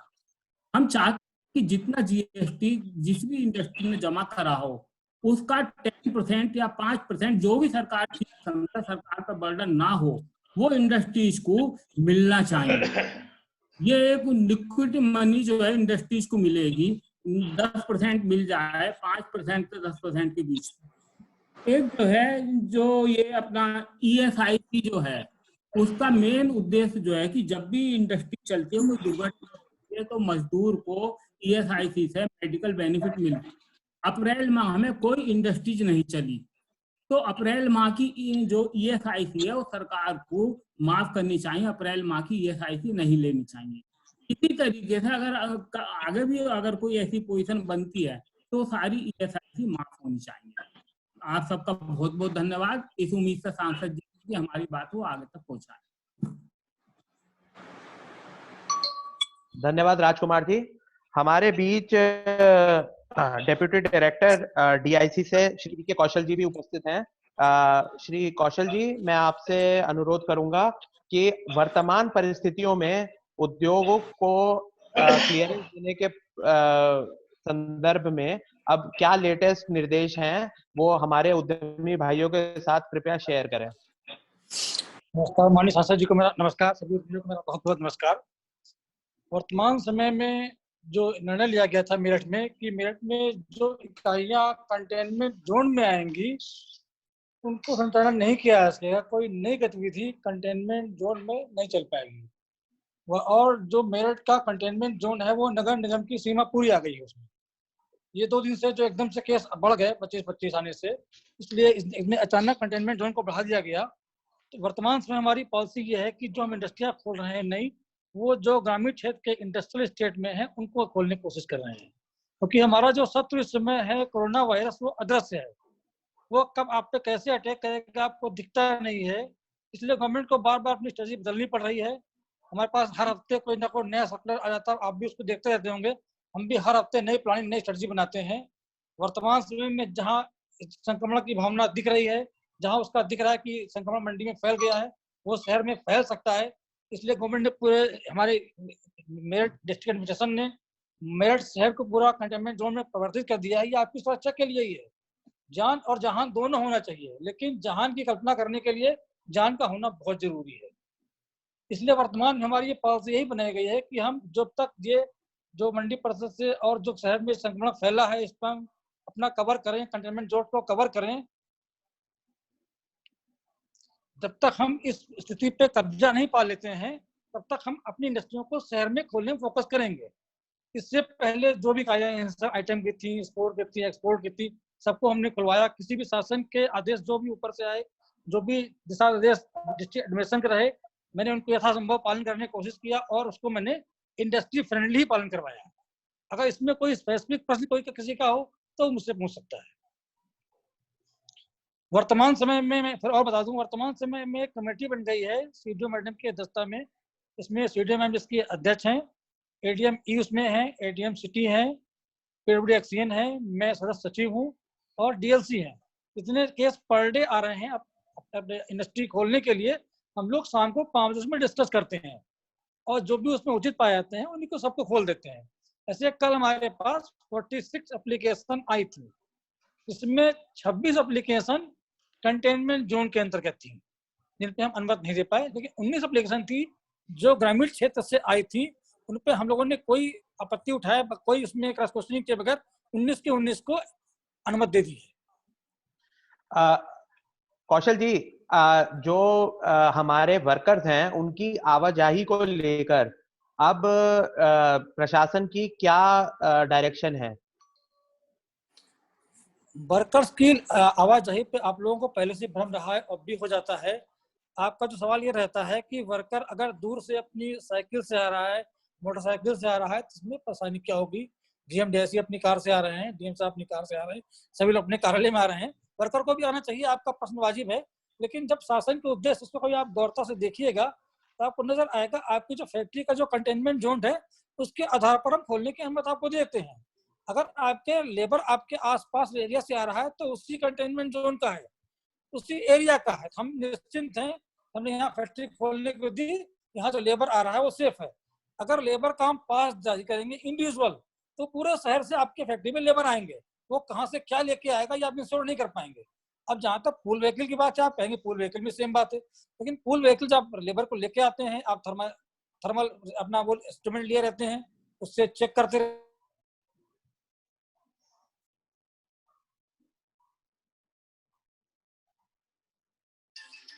हाँ, मेरी आवाज आ रही है? हाँ, हेलो। हाँ सर, क्या बार रिपीट करेंगे? बीच में आपकी आवाज कट गई थी, प्लीज दोबारा रिपीट कर दीजिए। फोन आ गया था। मैं कह रहा था कि जो आपकी लेबर आती है फैक्ट्री में, अगर वो आसपास से आती है तो हम निश्चिंत हैं कि हमने आपको प्रतापपुर में फला जगह फैक्ट्री खोलने की अनुमति दी है। वहाँ कोई ऐसा क्षेत्र अभी हॉट स्पॉट क्लियर नहीं हुआ है, जो लेबर आ रही है वो सेफ है। हमारे अनुमति के साथ आपकी फैक्ट्री भी सेफली चल रही है। जब लेबर को इंडिविजुअल पास देंगे, लेकर अपनी साइकिल से, मोटरसाइकिल से, अपने वाहन से आएगी तो पूरे शहर में आएगी। किसी कंटेनमेंट जोन से आ सकती है, किसी हॉट स्पॉट से आ सकती है, आप में संक्रमण खतरा हो सकता है। फिर जहाँ तक पूल व्हीकल की बात है, आप कहेंगे पूल व्हीकल, उसमें बात ये की है, लेकिन पूल व्हीकल जब आप लेके आते हैं तो पूल व्हीकल में आपके पास इंफ्रारेड थर्मामीटर होता है, बस में चढ़ते समय सबको आप चेक कर लेते हैं। इसलिए लेबर पे ये गवर्नमेंट की मंशा है कि गवर्नमेंट कहता है लेबर आपकी पूल व्हीकल से आए, जो कंप्लीटली चेक होके आए, या लेबर आसपास की हो। लेबर कहीं आपकी फैक्ट्री में कंटेनमेंट जोन से, बफर जोन से या हार्ड स्पॉट से ना आ जाए जो इंडस्ट्री में एकदम से ब्लास्ट कर दे और कई लेबर एकदम से अनुमति हो जाए। अब और मैंने आगे इसकी किया है कि आपको इंडस्ट्री में अनुमति लेने के लिए 3-4 दिन बाद हमारे ऑफिस में भी आना नहीं पड़ेगा। हमने एक ऐप बनाने के लिए दे दिया है, इसकी वेबसाइट बन जाएगी, वेबसाइट में अप्लाई करेंगे आप, उसके अंदर अपलोड कर देंगे, सबमिट कर देंगे, हम सीधे साहब डिस्कशन करके यहीं से उसमें यस नो की अनुमति दे देंगे। कौशल जी, एक और बहुत बड़ा सवाल जो लोगों के लिए बड़ा समझ नहीं पा रहे हैं, जो ये 33% वर्कर्स के साथ ऑफिस खोलने का जो ये सेंट्रल गवर्नमेंट ने इशू किया था, क्या ये फिलहाल मेरी अंडरस्टैंडिंग है कि मेरठ के अंदर स्थगित है, क्या ये हापुड़ में भी स्थगित है, और इसका क्या मतलब है 33% वर्कर्स के साथ जो खोल सकते हैं ऑफिसेस? नहीं, जो प्राइवेट ऑफिसेज हैं other than industries, management association है, जहाँ भी काम चलाना जरूरी है, वहाँ पर आप पूरी स्ट्रेंथ को एक साथ नहीं बुलाएंगे। मान लिया आपकी फैक्ट्री, आपके मैनेजमेंट ऑफिस में 10 स्टाफ हैं, तो रोटेशन बुलाएंगे 3 आज को, 3 कल को, 3 रोटेशन बुलाएंगे ताकि जो आज आए हैं वो कल रिलैक्स हो जाएं और सैनिटाइज हो जाएं। ये उनका उद्देश्य है कि सारी लेबर को एक साथ में बुलाएं ताकि फुल स्ट्रेंथ पे काम ना हो, सबको एकदम से जो है आपको फैक्ट्री को सैनिटाइज करना टिपिकल पड़े। क्योंकि जो फैक्ट्री में पहले प्रेमिसेस आपकी हुआ करती थी या आपके जो ऑफिस में प्रेमिसेस होती थी वो इतनी सोशल डिस्टेंसेस के आधार पर नहीं हुआ करती थी। एक रो में अगर 6 स्टाफ बैठा हुआ है तो उनके भी जरूरी नहीं कि 1 मीटर की डिस्टेंस हो। जब 30% बुलाएंगे तो डिस्टेंस मेंटेन हो जाएगी। ठीक है। अशोक चारिया जी जानना चाह रहे थे कि धीरखेड़ा इंडस्ट्रियल एरिया के बारे में भी कुछ बता सकेंगे क्या आप? धीरखेड़ा इंडस्ट्रियल एरिया हमारा जो उसमें आता है ग्रामीण इंडस्ट्रियल एरिया में जितनी एप्लीकेशन उसकी कल आई थी मैंने सब स्वीकृत कर दी है। जो आज आएंगी आज भी कर देंगे, बशर्ते कोई ऐसी एक्टिविटी की ना हो जो एक्टिविटी को हम जो है नियमानुसार परमिट ना कर सकें। रूटीन वे की सारी एक्टिविटी को हम कर देते हैं। ठीक है। कौशल जी एक फिलहाल एक लास्ट सवाल कि जो एक्सपोर्टर्स यूनिट जो सिर्फ अपना माल डिस्पैच करना चाहती हैं या फिनिश पे करने में उन्हें 1-2 दिन लगेंगे डिस्पैच करने से पहले, उनको परमिशन मिलने का क्या प्रावधान है?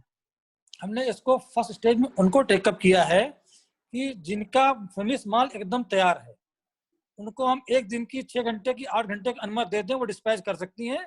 वो हमारे यहाँ आवेदन करें, हम उनको निश्चित दिन में एक फैक्ट्री को खोलने की शर्त से अनुमति देंगे कि उत्पादन नहीं करेंगे, डिस्पैच कर देंगे। उसके बाद हम सेकंड फेज में वो लेंगे, इनको 2 दिन का चाहिए, कुछ डिस्पैच के साथ पैकिंग भी करनी है। फिर तीसरे स्टेज में वो होंगे जिनको पैकिंग के साथ कुछ मटेरियल बनाना भी होगा, उनको 8 दिन की अनुमति चाहिए होगी। तो फर्स्ट स्टेज पे अभी इस हफ्ते उनको कवर कर रहे हैं जिनका माल रेडी है और डिस्पैच करने के लिए एकदम तैयार है वो।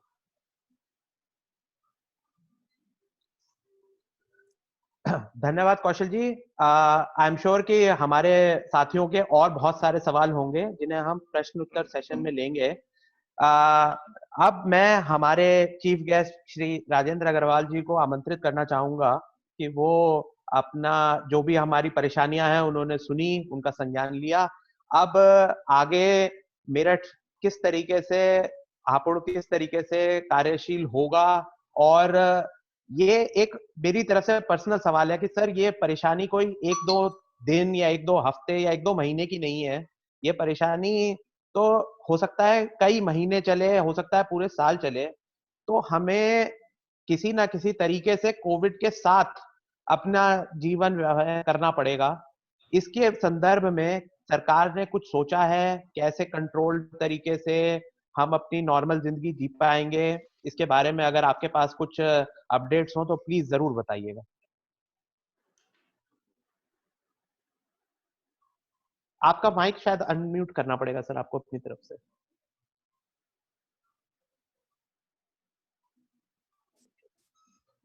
हाँ हाँ अब आप अनम्यूट हो गया। हाँ जी। सबसे पहले तो मैं सभी पार्टिसिपेंट्स का बहुत आभार व्यक्त करता हूँ। बहुत महत्वपूर्ण बातें सबने कही हैं। जो बात मैंने प्रारंभ में ही कही कि हमारे पास जो वास्तविक ग्राउंड जीरो के इनपुट्स होते हैं वो किसी के पास हो ही नहीं सकते। और अपने एक प्रकार से जो प्रारंभ का वक्तव्य था अनुराग जी का, जिसमें उन्होंने इस बात का उल्लेख भी किया कि बहुत बार जो जमीनी हकीकत है वो पता रहती ही नहीं है, अधिकारियों को भी नहीं रहती है, सरकार को भी नहीं रहती है। तो हमारा कोई प्रतिनिधि हो, ये सब बात जो उन्होंने की, मैं इस बात से पूरी तरीके से सहमत हूँ। और आज जो कुछ बातें आई हैं वो निश्चित रूप से ग्राउंड जीरो वाली बात उससे आई है वो।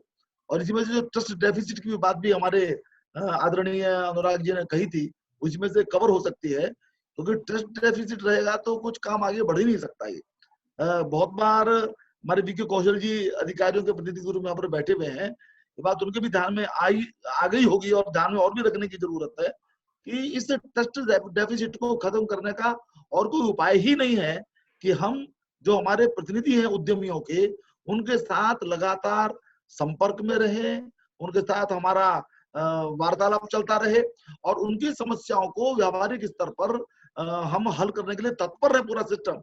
मैं केवल वीके कौशल जी की बात नहीं कह रहा हूँ, तभी चीजें आगे बढ़ सकती हैं और ये इसकी पहली शर्त है। मेरी बात से बिल्कुल सहमत करता हूँ मैं। और देखिए एक बात मैं जरूर शुरू में कहना चाहता हूँ, देखिए कोविड का सभी अनेक हमारे वक्ताओं ने इस बात को बोला है कि कोविड की जो ये समस्या है ये बड़ी अनफोर्सीन है, आज तक किसी ने इसका अनुमान ही नहीं लगाया। और इसीलिए पहली जो इसके अंदर शर्त है जो पूरे देश के सामने है या दुनिया के सामने भी है, हम केवल अपनी बात करें, चलिए देश की या अपने जिले की बात करें, वो है जो शारीरिक दूरी, सोशल डिस्टेंसिंग की समस्या है, इसकी चेन को तोड़ना। और हमने थोड़ा बहुत, जो मैंने प्रारंभ में भी कहा, इस मामले में अनुशासन का थोड़ा सा परिचय दिया, जितना भी दिया। और जहां अनुशासन नहीं हम पालन कर पाए वहां पर वो बढ़ा, चाहे वो हमारे ये जो तबलीगी है उनका मसला हो और चाहे वो नई मंडी का मसला हो, दोनों मसले एक से ही है। अनुशासन का पालन नहीं हुआ तो कोरोना के जो हमारे विस्तार है वो होता चला गया। तो ये पहली एक ऐसी प्री कंडीशन है कि कोरोना को ब्रेक करने के लिए, कोरोना के विस्तार को रोकने के लिए हम सोशल डिस्टेंसिंग कह लीजिए, शारीरिक दूरी कह लीजिए, उसका पालन करें। और इसको पालन करते हुए जो कुछ हम कर सकते हैं, जो कुछ भी हम कर सकते हैं, चाहे वो इंडस्ट्री का विषय हो, चाहे वो एजुकेशन का विषय हो, इवन चाहे वो हमारी जरूरत जो रोजमर्रा की उनको पूरा करने का विषय हो, इस एक प्री कंडीशन के साथ हो सकता है। ये एक ऐसी मर्यादा है या ऐसी परेशानी है जिसको रहते हुए हमको सारी चीजों को करना पड़ रहा है। अब उसमें से इंडस्ट्री को लेकर के बहुत सारी बातें सारी जो आई हैं, देखिए एक बात तो ध्यान में है ही कि सरकार के सामने बहुत बड़ी चिंता अनऑर्गेनाइज सेक्टर की है, यानी सारी सबकी चिंता है, परंतु जो एकदम से कहीं पर सड़क पर कोई काम कर रहे थे, कहीं पर कोई इंफ्रास्ट्रक्चर के उसमें, अब वो एकदम से बेरोजगार हो गए। उनके पास जो रोजमर्रा की जो कमाई करते थे, रोज कमाते थे और खाते थे, उनको रोटी कहाँ से मिले। यानी ऐसी बड़ी चिंता है सरकार के सामने कि पहले उनका पेट भरा जाए, उनके पेट में रोटी पहुंच जाए। और आपने ध्यान दिया होगा कि पहला जो कदम उठाया सरकार ने इसी बात को लेकर के उठाया और सबसे अपील भी की कि हमको सहयोग करें। आज भी प्रधानमंत्री जी अपील करते हैं और आप सबने बड़ी उदारता पूर्वक उसके अंदर सबने अपनी क्षमता से भी आगे बढ़ करके योगदान किया है, इसके लिए आप सबका अभिनंदन है। लेकिन जैसा मैंने कहा कि ये बड़ी उसके सामने एक ऐसा संकट है कि किस प्रकार से इससे निपटा जाए। लेकिन कुल मिलाकर के सरकार ये बात भी जानती है, समझती है कि जब तक आर्थिक गतिविधियों का शुभारंभ नहीं होगा तब तक इस प्रकार की जो जिम्मेदारी, लायबिलिटी है सरकार के ऊपर, वो कम नहीं होगी, वो बढ़ती रहेगी। और सरकार की भी सीमा है, तो इसलिए औद्योगिक गतिविधियां तो प्रारंभ होनी ही होनी है। अब उसमें जैसा मैंने कहा कि प्रारंभ में ही कि उन जो मर्यादा है उनको जरूर ध्यान रखना पड़ेगा। तो मैं कुछ बातें जो आपने बताई हैं, अतुल जी ने जैसे कहा कि लॉकडाउन की शर्तें स्पष्ट नहीं है, ये बात मैं इससे सहमत हूं। मैं सेंटर है, स्टेट है, डिस्ट्रिक्ट है, इन बातों को पहुंचाए देंगे। आप जो भी आपने यहाँ पर विषय हैं वो सब की सब पहुंचेंगी, ये विषय भी पहुंचेगा और इसको मैं केंद्र सरकार तक भी पहुंचाऊंगा कि वहां से क्लियरली इस बात को देखें कि कहाँ क्या क्या होगा। हालांकि वो जो गाइडलाइंस केंद्र से आई हैं उसमें रहता है कि हमारी लाइंस के गाइडलाइंस के हिसाब से प्रदेश सरकार जारी करेगी और अंतिम स्तर पर जो रेड जोन है कि ऑरेंज जोन है कि वो ग्रीन जोन है, इस बात को देख करके स्थानीय प्रशासन उसका निर्णय करेगा। ये बात हालांकि है केंद्र की सरकार की जो गाइडलाइंस है, लेकिन तो भी इसमें स्पष्टता होनी बहुत जरूरी है। और ये जो एक हमारे छारिया जी ने बात कही है कि श्रमिकों को उद्योग चलाने की शर्तें बहुत कठिन हैं, तो विकी कौशल जी जरा इस बात का संज्ञान लीजिएगा। अब इंटर डिस्ट्रिक्ट, अब बात तो ठीक है, जो धीरखेड़ा है वो मेरठ में है और हापुड़ से अधिकतर लेबर आती है। ये तो ऐसी समस्या का तुरंत समाधान स्थानीय स्तर पर ही हो जाना चाहिए और मैं समझता हूँ कि इसमें कोई बहुत कठिनाई नहीं होगी। और देखिए जो बहुत विषय ये उठा है लेबर की, लेबर को लगता है कि हमें पूरी पूरी सैलरी मिलेगी और हम कुछ करें चाहे ना करें, या लेबर को सैलरी का विषय और भी कई हमारे उन्होंने वक्ताओं ने उठाया है। ये इसके विषय में थोड़ा सा ध्यान रखने की जरूरत है। अभी पिछले दिनों एक सप्ताह पहले संतोष गंगवार जी एक वीडियो कॉन्फ्रेंसिंग के अंदर थे, केंद्र सरकार की तरफ से जो हमारे पार्लियामेंट्री अफेयर्स मिनिस्टर, उन्होंने उसको होस्ट किया था प्रेस कॉन्फ्रेंस को, वीडियो कॉन्फ्रेंस को। तो उसमें ये बात संतोष गंगवार जी ने स्पष्ट रूप से कही कि हम ये बात समझते हैं कि जहां एक और सैलरी दिया जाना जरूरी है, जो एम्प्लॉयर है उसकी भी सीमाओं को समझना बहुत जरूरी है। ये ऐसा नहीं चल सकता, वो कहां से कौन देगा, ये तो उसका एक व्यावहारिक वो निकालेंगे। और मुझे लगता है कि कुल मिलाकर के सबको कहीं ना कहीं कुछ ना कुछ कटौती करने के लिए प्रेरित करना पड़ेगा, या कानून के हिसाब से, व्यवस्था के हिसाब से भी ऐसा करना पड़ेगा कि सैलरी इतने % दी जाए, घर चलता रहे। जो उसकी मौलिक जरूरतें वो पूरी होती रहे, ये इस ढंग की कोशिश होगी। लेकिन आप देखिए ये जो ESIC फंड है, मैं हल्का सा, हमारे राम कुमार जी ने उस बात को उठाया, मैं हल्का सा कहना चाहता हूँ, 42,000 करोड़ 48,000 करोड़ का वो फंड है मान लीजिए, और 14 करोड़ है जी। 5 बजे मीटिंग होगी इसी संबंध में। तो सर 98,000 करोड़ का है। सर बता 98,000 चलिए मान लिया मैंने। मैं खाली ये कहना चाहता हूँ, ये जो फंड है, जब किसी हिस्से में समस्या हो तब तो इस फंड का उपयोग किया जा सकता है, जब पूरे देश में समस्या हो तो इस फंड का कितना आएगा।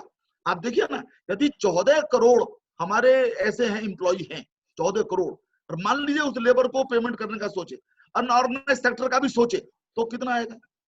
तो इसलिए हमको कुछ नए तरीके ही खोजने पड़ेंगे, नए तरीके, जैसे मैंने कहा कटौती होगी, शायद हमारे भी हेयर कट प्रॉफिट्स के अंदर होगा, सैलरीज के अंदर भी हेयर कट होगा। तो ये जो चीजें हैं, मैं समझता हूँ कि सरकार इस बात के लिए सेंसिटिव है, और सरकार की चिंता ये पूरी की पूरी है कि जब तक उद्योग नहीं चलेंगे तब तक सरकार का रेवेन्यू नहीं आएगा। सरकार का रेवेन्यू नहीं आएगा तो कुछ अन्य काम भी हो नहीं सकते हैं। और देखिए सीमा ये जरूर है, मैं कोई वैसे नहीं कह रहा हूँ, 20 लाख करोड़ रुपया सरकार के पास है। अब हम खुद भी प्लान करें कि उसको किस ढंग से किया जा सकता है, लेकिन हाँ, उद्योग को चलाने के लिए जो कुछ भी सहूलियत दी जा सकती है, और खास तौर से MSME को बूस्ट करने के लिए जो भी सहूलियत दी जा सकती है, अभी उन्होंने घोषणा नहीं की है। मैं इस बात से सहमत हूँ हमारी निर्मला सीतारमन जी ने, क्योंकि निर्मला सीतारमन जी के अकेले का विषय नहीं है, ये पूरे मंत्रिमंडल को शायद विचार करना होगा। वित्त मंत्री के नाते वो बैठेंगी, या प्रधानमंत्री जी विचार करेंगे, MSME के मिनिस्टर भी विचार करेंगे, तब जाकर के इन चीजों पर फैसला हो पाएगा। लेकिन मैं ये मानता हूँ कि इसके विषय में एक अच्छा पैकेज जो उनकी सामर्थ्य के अंदर होगा जरूर करेंगे। और गिरीश जी ने हमारे पेंडिंग पेमेंट्स की बात उठाई है, क्योंकि चक्काई पहले ही स्थिर हो चुका है, ये वो पेमेंट्स भी रोटेशन में तो चलो थोड़ा बहुत विलम्ब चल जाता था, परंतु अब होने चाहिए। ये बात तो उनकी सब्सिडी के ऊपर जो राइडर लगाए हैं, मैं सब तो अच्छा सुझाव है, सब्सिडी के विवेक गर्ग जी ने थोड़ी शिकायत की है, वो सैलरी कैसे देंगे। मैंने कहा कि ये ध्यान में है, हमारे लेबर मिनिस्टर के ध्यान में भी है ये, कि कैसे ये बात ये एडजस्ट होगी। ये हमारे रवि अग्रवाल जी ने, नितिन जी से मैं बात करूंगा, वो बात आपकी ने ठीक कही है कि सुविधाएं अभी तो घोषित नहीं हुई, मैंने भी इसका उल्लेख किया है, उनसे बात करेंगे। और स्थानीय प्रशासन का फेलियर मैं स्वीकार करता हूँ, मेरे भी ध्यान में बात आई, और कल ही आपने आज मेरे ध्यान में फिर से बात दिलाई है। कल मैंने कमिश्नर को बहुत स्पष्टता के साथ ये बात रखी है कि नई सब्जी मंडी का यदि डिसेंट्रलाइजेशन कर दिया गया होता तो ये समस्या नहीं आती। और डिसेंट्रलाइजेशन का सुझाव पहले भी दिया जा चुका है, लेकिन वो नहीं हुआ, और इसमें कोई शक नहीं है, कहीं न कहीं प्रशासन का बड़ा फेलियर ये है कि अभी 2-3 दिन के अंदर ऐसा महासंकट पूरे मेरठ के अंदर प्रकट हो गया है, जिसके कारण से हम ये कंटेनमेंट जोन के अंदर आगे हमारी गतिविधियों के ऊपर भी संकट पैदा होता चला जा रहा है। ये तो उसके विषय में मैं आगे भी बात करूंगा, और मुझे लगता है कि शायद कुछ प्रदेश सरकार इस पर जो निर्णय भी करेगी। एक्सपोर्ट ऑर्डर का सुमनेश जी ने बात कही है, मैं सहमत हूँ पूरी तरीके से, और मैंने वो पत्र गडकरी जी को भी भेज दिया है और सेक्रेटरी को भेज दिया है, उसकी कॉपी उनको मैंने दी है। और अभी वीके कौशल ने जैसा कहा कि 8 घंटे फिनिशिंग का कुछ इजाजत मिल सकती है, लोडिंग की इजाजत मिल सकती है, तो सीडीओ से मेरी भी बातचीत हुई है, और जैसा मैंने कहा गडकरी जी के पास भी विषय गया है, और ये बात बिल्कुल ठीक है कि कॉम्पिटिटिव मार्केट है, भले ही पूरी दुनिया में कोरोना है, पूरी दुनिया प्रभावित है, लेकिन इसके बाद भी कंपटीशन तो है। वो वियतनाम की जैसे उन्होंने बात कही, हिंदुस्तान की भी बात कही उन्होंने, तो ये सारी जो चीजें हैं ये उचित स्थान पर पहुंच जाएंगी। राजकुमार शर्मा जी ने फिर से सैलरी की चिंता की, पूरी चेन होती है, ये बात ठीक है कि केवल प्रोडक्शन से काम नहीं बनेगा, प्रोडक्शन के बाद वो लास्ट माइल डिलीवरी जहां तक होती है उसकी चेन तक यदि उसकी इजाजत नहीं मिलेगी तो स्टॉक करके भी क्या होगा, इन्वेंट्री बढ़ाने से तो इंडस्ट्री चलती ही नहीं है। तो ये जो सारी बात है, तो और ESIC नहीं ली जाए, इसकी जो किस्तें हैं इस पीरियड के अंदर, ये सुझाव अच्छा है, ये भी फॉरवर्ड में कर दूंगा वहां पर। और वीके कौशल जी ने काफी चीजों के जवाब दिए हैं, लेकिन इसके बाद भी बहुत सारी बातें नहीं आ सकती हैं। एक बात मुझको ऐसे ही लग रही थी कि सरकार को भी ये बात सोचनी चाहिए, ये सोचेगी सरकार कि रोजगार की दृष्टि से भी और रेवेन्यू की दृष्टि से भी एमएसएमई हमारे सारे देश के अर्थतंत्र की रीढ़ है ये। और ये ऐसे उस मुर्गी के समान है जो रोज कुछ अंडा दे देती है, सोने का अंडा देती है, जिससे सरकार का काम चलता है। इस मुर्गी का पोषण करना, इस मुर्गी को सुरक्षित रखना, इस मुर्गी को बचा करके रखना, उसको ऐसा नहीं कि सारे अंडे निकालने की कोई कोशिश कर बैठे, ये संभव ही नहीं है। और मैं समझता हूँ कि जो भी विषय आए हैं, मैं उतना जानकार नहीं हूँ, मेरी जानकारी तो आपकी जानकारी, दी हुई जानकारी के आधार पर होती है, लेकिन जो भी इनपुट्स आए हैं पूरे आपने मिनट्स उसके बनाए हैं। आज पंकज से उस प्रकार की बात हुई थी, मैंने भी कुछ नोट किए थे, तो वो सब मुझे मिल जाएंगे, तो मैं उनको बात भी करूँ, वो फॉरवर्ड भी कर दूंगा। और एक बार मैं नितिन जी से खास तौर से, क्योंकि वो हमारे एमएसएमई के मिनिस्टर हैं और बेशक उनका बड़ा आशीर्वाद भी हम पर रहता है, तो उनसे भी मैं सीधे बात करूंगा। और होगा तो आप में से भी मैं कोशिश कर सकता हूँ कि कोई एक बार कोई वीडियो जुड़ सके, ये भी मैं नितिन जी के साथ कोशिश करूंगा। ये बड़ा विषय है और जो मेरिट स्पेसिफिक बातें हैं वो उनमें से अधिकांश बातें ऐसी हैं जो पूरे देश के लिए भी है। मेरिट स्पेसिफिक कुछ बातें इसके अंदर हैं, क्योंकि मेरिट में कुछ कंटेनमेंट जोन हो गया, इससे थोड़ा सा अलग हो गया होगा, या कुछ इंडस्ट्री के लिहाज से अलग होगा थोड़ा बहुत, परंतु ये एमएसएमई की समस्याएं वास्तव में पूरे देश के अंदर हैं और उनके सामने विषय पहुंचेगा तो मुझे पूरा विश्वास है कि न्याय होगा, क्योंकि अर्थव्यवस्था का पहिया चलना बहुत जरूरी है। आपके लिए जरूरी है, मजदूरों के लिए जरूरी है, देश के लिए जरूरी है, क्योंकि जो मजदूर काम में नहीं होंगे उनको किस प्रकार से हम लोग करेंगे। और आप पूरी चिंता उनकी कर रहे हैं, रहने की व्यवस्था भी कर रहे हैं, भोजन की व्यवस्था भी कर रहे हैं, सारी चीजें कर रहे हैं, इसके लिए आपका अभिनंदन है। और जो भी इसके बाद भी हर इंडस्ट्री का अपना साइज होता है, हर एक की अपनी क्षमता होती है, वो सब भी सरकार को ध्यान में रखना होगा। कुल मिलाकर के जो भी ये सुझाव आए हैं, कृपा करके इनको भिजवाइएगा ब्लैक एंड व्हाइट में, और मैं इसको आगे बढ़ाऊंगा। और कोई विषय रह गया हो, जैसे अभी ओपन सेशन की बात है, कुछ प्रश्न कुछ करना चाहे, मैं उत्तर दे सका तो मैं दूंगा, नहीं तो मैं नोट करके आगे के लिए उसके विषय में रिस्पॉन्स दूंगा। मैं एक बार फिर आप सबका बहुत बहुत आभार व्यक्त करता हूं। और अंकित जी विषय को आगे बढ़ाएं। धन्यवाद सांसद जी। हमारे पास कुछ सवाल आए हैं। सबसे पहले मैं माइक देना चाहूंगा त्रिलोक आनंद जी को, जो चेयरमैन हैं एसजी ग्रुप के। जी जी जी। त्रिलोक जी प्लीज, आप जो सवाल पूछना चाहते थे। Ankit, can you hear me? Yes, we can hear you. Trilok ji, आवाज आ रही है सर आपकी? आ रही है सर? अग्रवाल साहब नमस्कार जी। नमस्कार जो इस वेबिनार में ज्वाइन किए हुए हैं, बड़े अच्छे सुझाव आए हैं। और सर मैं एक छोटी सी बात कहना चाहता हूँ। We are all very responsible citizens of the country. हमारी फर्स्ट प्रायोरिटी जैसे एडमिनिस्ट्रेशन की है, जैसे आप लोगों की है, हमारी भी फर्स्ट प्रायोरिटी है is the safety of ourselves, our family and our extended family. जो हमारे एम्प्लॉइज हैं, जो वर्कर्स हैं, they are our extended family. जितने आप लोग रिस्पॉन्सिबल हैं अपने एम्प्लॉइज के लिए या अपने जो आपके ऑफिस में काम कर रहे हैं, उतनी हमारी भी रिस्पॉन्सिबिलिटी है। तो हमारे भी थोड़ा सा जो एक्सपीरियंस हम लोगों ने गेन किया हुआ है, most of the people sitting here जो मैं देख रहा हूँ are professionally qualified people sir. कोई आईआईटी से है, कोई आईएएम से है, कोई बिजनेस मैनेजमेंट से है, कोई और इंजीनियरिंग इंस्टीट्यूट से आए हुए हैं। They are the best people of the town, without doubt, undoubtedly, yes. पर आज की डेट में मुझे इस बात का अफसोस है कि हमने इतना रेवेन्यू देते हैं, जी जान से काम करते हैं, अपने लिए काम करते हैं। Indirectly the revenue goes to the government of India and to the state government. तो my humble request is whatever inputs we can give, मतलब हम लोग तो कोशिश करते रहते हैं, पर सरकार की तरफ से कोई कोशिश नहीं आई कि हमारे से पूछे कि क्या करना चाहिए। वो हम ही लोग इनिशिएटिव लेके आगे चलते हैं, हम ही लोग अपने सैंपल बैग लेके दुनिया भर में घूमते रहते हैं ऑर्डर्स लेके। आज की डेट में मेरे इतने कंटेनर सर रुके हैं इम्पोर्ट के, एक्सपोर्ट के भी रुके हैं, इम्पोर्ट के। मुझे एक्सपोर्ट की फिक्र नहीं है, वो संभाल लेंगे। जो इम्पोर्ट के कंटेनर्स हैं, रोज का कम से कम 3-4 हजार 5 हजार रुपए एक कंटेनर के पे खर्चा आ रहा है sir. And I am helpless. I as one of the biggest exporters of the country and one of the क्या बताऊं सर, मुझे इस बात पे शर्म आती है कि मैं जब कुछ नहीं कर पा रहा हूं तो जो मेरे साथी हैं, जो मेरे कलीग्स हैं, जो मेरे एक्सपोर्टर फ्रेंड्स हैं, उनका क्या हाल होगा sir. I am really helpless. मुझे इस बात पे थोड़ा आता है कि हम लोग भी कुछ socially, economically mentally, physically, spiritually contribute कर सकते हैं टू ओवरकम द प्रॉब्लम।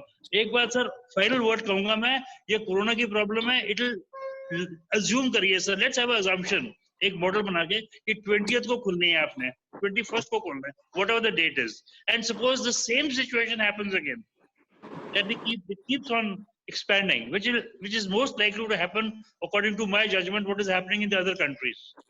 जब वहां पर ये होगा the same situation, so you have to take some kind of a calculated risk in opening of the industry, at least economy के wheels तो चलेंगे। ये अंकित ने भी जो बात कही कि हमें इसके कोविड-19 के साथ रहने की आदत बनानी पड़ेगी, और वो जो बात कही कि इंडस्ट्री में कोविड-20 ना हो जाए, इसकी हमें चिंता भी करनी पड़ेगी। बिल्कुल बिल्कुल आपने ठीक कहा सर, बिल्कुल ठीक। Thank you Ankit, thank you for your time, thank you. जी थैंक यू। नेक्स्ट मैं बुलाना चाहूंगा संजीव गुप्ता जी को। इनका शायद एक सवाल था। संजीव गुप्ता जी हमारे एक वरिष्ठ अधिकारी हैं IIA के, सीनियर मेंबर। भाई साहब, मेरा प्रश्न यही है कि ये कोविड का समय गुजर गया, इंडस्ट्री खुलेगी, तो जो इंडस्ट्री को तरलता चाहिए, लिक्विडिटी, जी वो कहाँ से आएगी? क्योंकि आज की डेट में तो जो भी पैसा है, तो या तो हमारे बाहर बैठा हुआ है, या हमने एडवांस दिया किसी को माल खरीदने के लिए, तो इस तरलता का क्या होगा? एक प्रश्न तो मेरा ये है। इसी के विषय में कुछ सुझाव है मेरा। ये सुझाव ये है कि नितिन गडकरी जी को और जो हमारी कमेटी है, में सुझाव दिया जाए कि जो भी बैंक, जो हमारा CRR है तरलता का, जिससे बैंकों को तरलता मिलती है MSME को लोन देने के लिए, उसका 1% अगर RBI रिड्यूस कर दे, तो बैंकों के पास एक्सेस मनी होगा, वो पैसा MSME को देने के लिए, जो कि वो कम से कम ब्याज पे भी MSME को दे सकता है। नंबर 1। नंबर 2, पीछे राजकुमार शर्मा जी ने एक सुझाव दिया था कि जो MSME अपना GST जमा करती है साल भर का, उसका कुछ अमाउंट अगर इंटरेस्ट फ्री सेंट्रल गवर्नमेंट, उसका कुछ amount central government interest free अगर हमें लोन के तौर पे दे दे, तो वो हमारी तरलता बढ़ाने में कामयाब होगी, उससे हमें कामयाबी मिलेगी। देखिए, परेशानी 3 स्टेजेस पे है। एक तो जो लोकल एडमिनिस्ट्रेशन की परेशानी, वो आपने समझ ली। जो स्टेट गवर्नमेंट की पॉलिसीज हैं, उनमें हम क्या बदलाव कर सकते हैं, वो चीज हमें देखनी है। और तीसरा, नेशनल लेवल पे जो भी हम इंडस्ट्री को फैसिलिटेट करने के लिए जो भी हम काम कर सकते हैं, शायद उन चीजों पे भी हमें ध्यान देना पड़ेगा। तो इसका ग्रुप 1 जो लोकल प्रॉब्लम्स है, जो स्टेट की प्रॉब्लम्स है, नंबर 2, और जो सेंट्रल गवर्नमेंट को हमारी रिकमेंडेशन है, नंबर 3। आपके यहाँ पार्लियामेंटेरियन कमेटी बनी हुई है MSME को लेके, उस पार्लियामेंटेरियन कमेटी में कुछ सुझाव जाएं, और वो सुझाव फिर नितिन गडकरी जी के थ्रू, चाहे वो फाइनेंस का मैटर हो, चाहे वो लेबर का मैटर हो, अगर इस हिसाब से अगर वो सर्कुलेट होगा, तो मैं समझता हूँ हमें बेटर रिजल्ट मिल पाएंगे। धन्यवाद।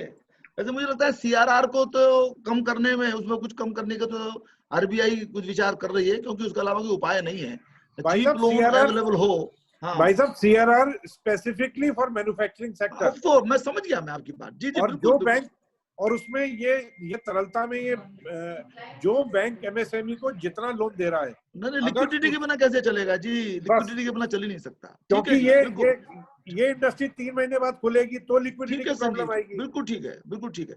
ये सारे सुझाव जो है अंकित जरा सब भैया जुड़वा लेना सारे, है ना, एक एक चीज। हाँ सर, धन्यवाद साहब। जी मैं सब ये सारा डेटा कंपाइल करके आपको सांसद जी को भिजवा दूंगा। एक सवाल हमारे 7-8 पॉइंट्स हैं रिटन, दीजिएगा संजीव जी, दे दीजिएगा सारे। जी भाई। नेक्स्ट सवाल है गौरव जैन जी की तरफ से। गौरव हमारे मेरठ मैनेजमेंट एसोसिएशन के प्रेसिडेंट भी हैं। गौरव जी बताइए। आदरणीय Rajendra ji and VK Kaushal ji, GMDIC। जी गौरव जी। मेरा दृष्टिकोण लोगों से थोड़ा सा अलग है। मैं ये कहना चाहता हूँ, हम क्या इंडस्ट्री को बेनिफिट मिलेंगे, क्या नहीं मिलेंगे, उसके ऊपर तो सोचते रहेंगे, चलती रहेगी विचारधारा, बहुत टाइम तक चलती रहेगी। मेन मुद्दा आज की तारीख में ये है कि इंडस्ट्री कैसे चलेगी।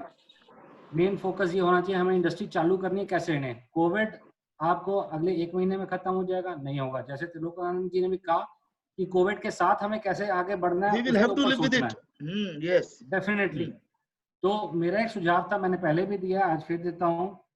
हम इंडस्ट्री को सेगमेंट में बांट सकते हैं, इवन आउट कर सकते हैं। अगर हमें 50% इंडस्ट्री चलानी है अगर हमें 25% इंडस्ट्री चलानी है तो हम इवन ऑड के साथ डे नाइट भी कर सकते हैं।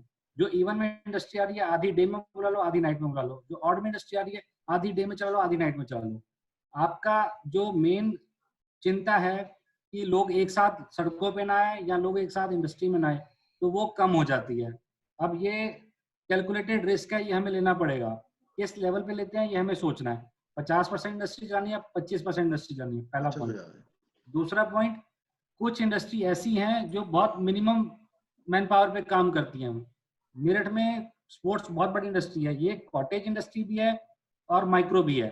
यहाँ पे 8-8, 10-10 लोग काम करते हैं इंडस्ट्री में। आप उसको को 50% लेबर से काम कर ले तो हो सकता है वो अपनी रोजी रोटी भी उससे अर्जित ना कर पाए। तो इसीलिए वो हमें समझना पड़ेगा कि किस इंडस्ट्री की क्या रिक्वायरमेंट है। हर इंडस्ट्री की अपनी रिक्वायरमेंट होती है। हो सकता है मेरे पास 6 लोग काम करते हैं और मेरी इंडस्ट्री को चलाने के लिए वो 6 लोग जरूरी हैं। तो हर एक को हम एट पार नहीं ला सकते कि सारी बड़ी इंडस्ट्रियां 50% को बुलाएं और काम कर लें। तो ये भी एक हमें एक लूपहोल सोचना पड़ेगा कि कहाँ हम स्टैंड करेंगे। तो सबसे बड़ा जो सजेशन मेरा है, हम ये जरूर सोचें कि इंडस्ट्री कैसे चलानी है। कोविड हमेशा रहेगा। बस इसी के साथ मैं अपनी बात खत्म करना चाहूंगा। हमें ज्यादा फोकस उस पर देना चाहिए कि इंडस्ट्री चलेगी कैसे। बहुत ठीक है। Thank you Gaurav, thank you Gaurav. हमारे बीच आज का लास्ट सवाल मैं निपुण जैन जी जो हमारे पदाधिकारी हैं, निपुण जैन जी प्लीज आप अपना सवाल पूछिए। हाँ जी निपुण जी। हाँ जी नमस्कार सर। नमस्ते।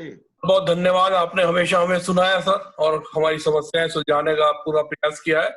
और हमारे माननीय कौशल जी को भी मैं आज बहुत बहुत धन्यवाद दूंगा क्योंकि वो इस आपदा में हमारा बहुत ही सहयोग दे रहे हैं और पूरी कोशिश कर रहे हैं कि हम इससे कुछ उभरे।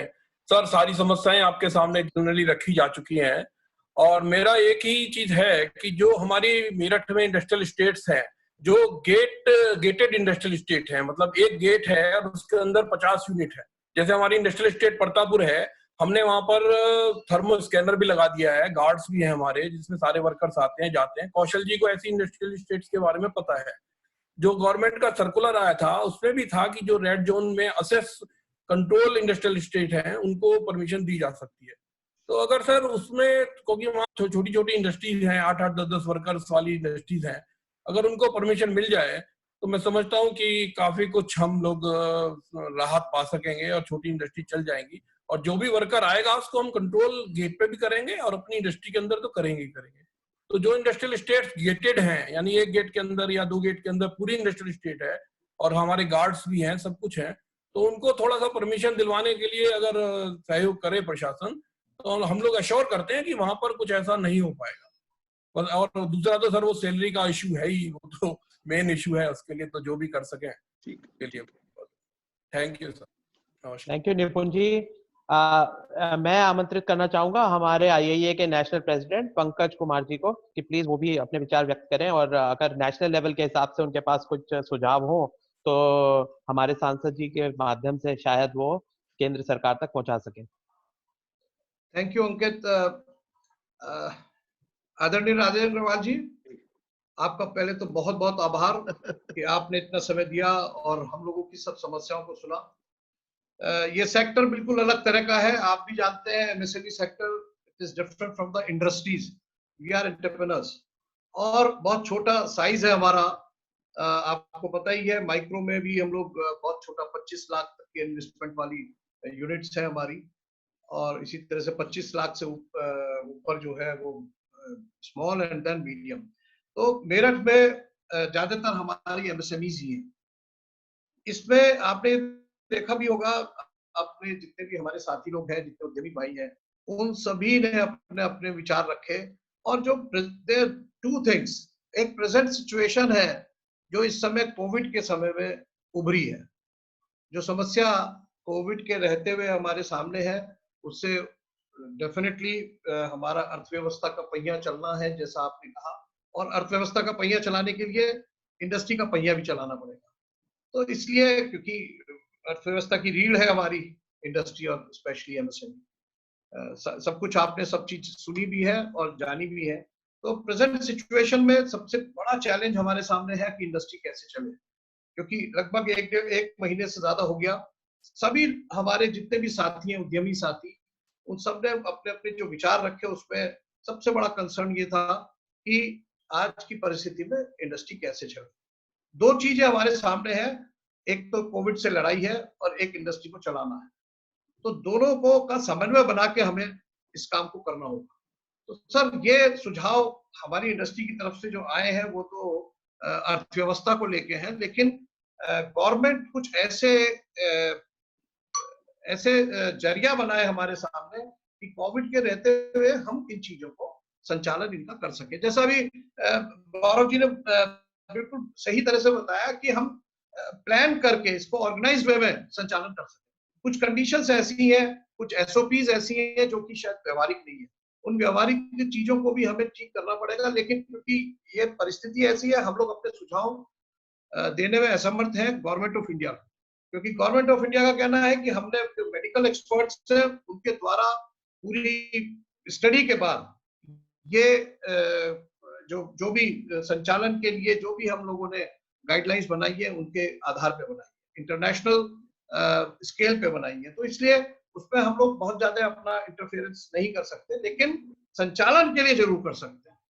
और इसके बाद सर जो परिस्थिति आई है अब उससे उभरना भी है हमें। अर्थव्यवस्था पूरी तरह से चरमरा गई।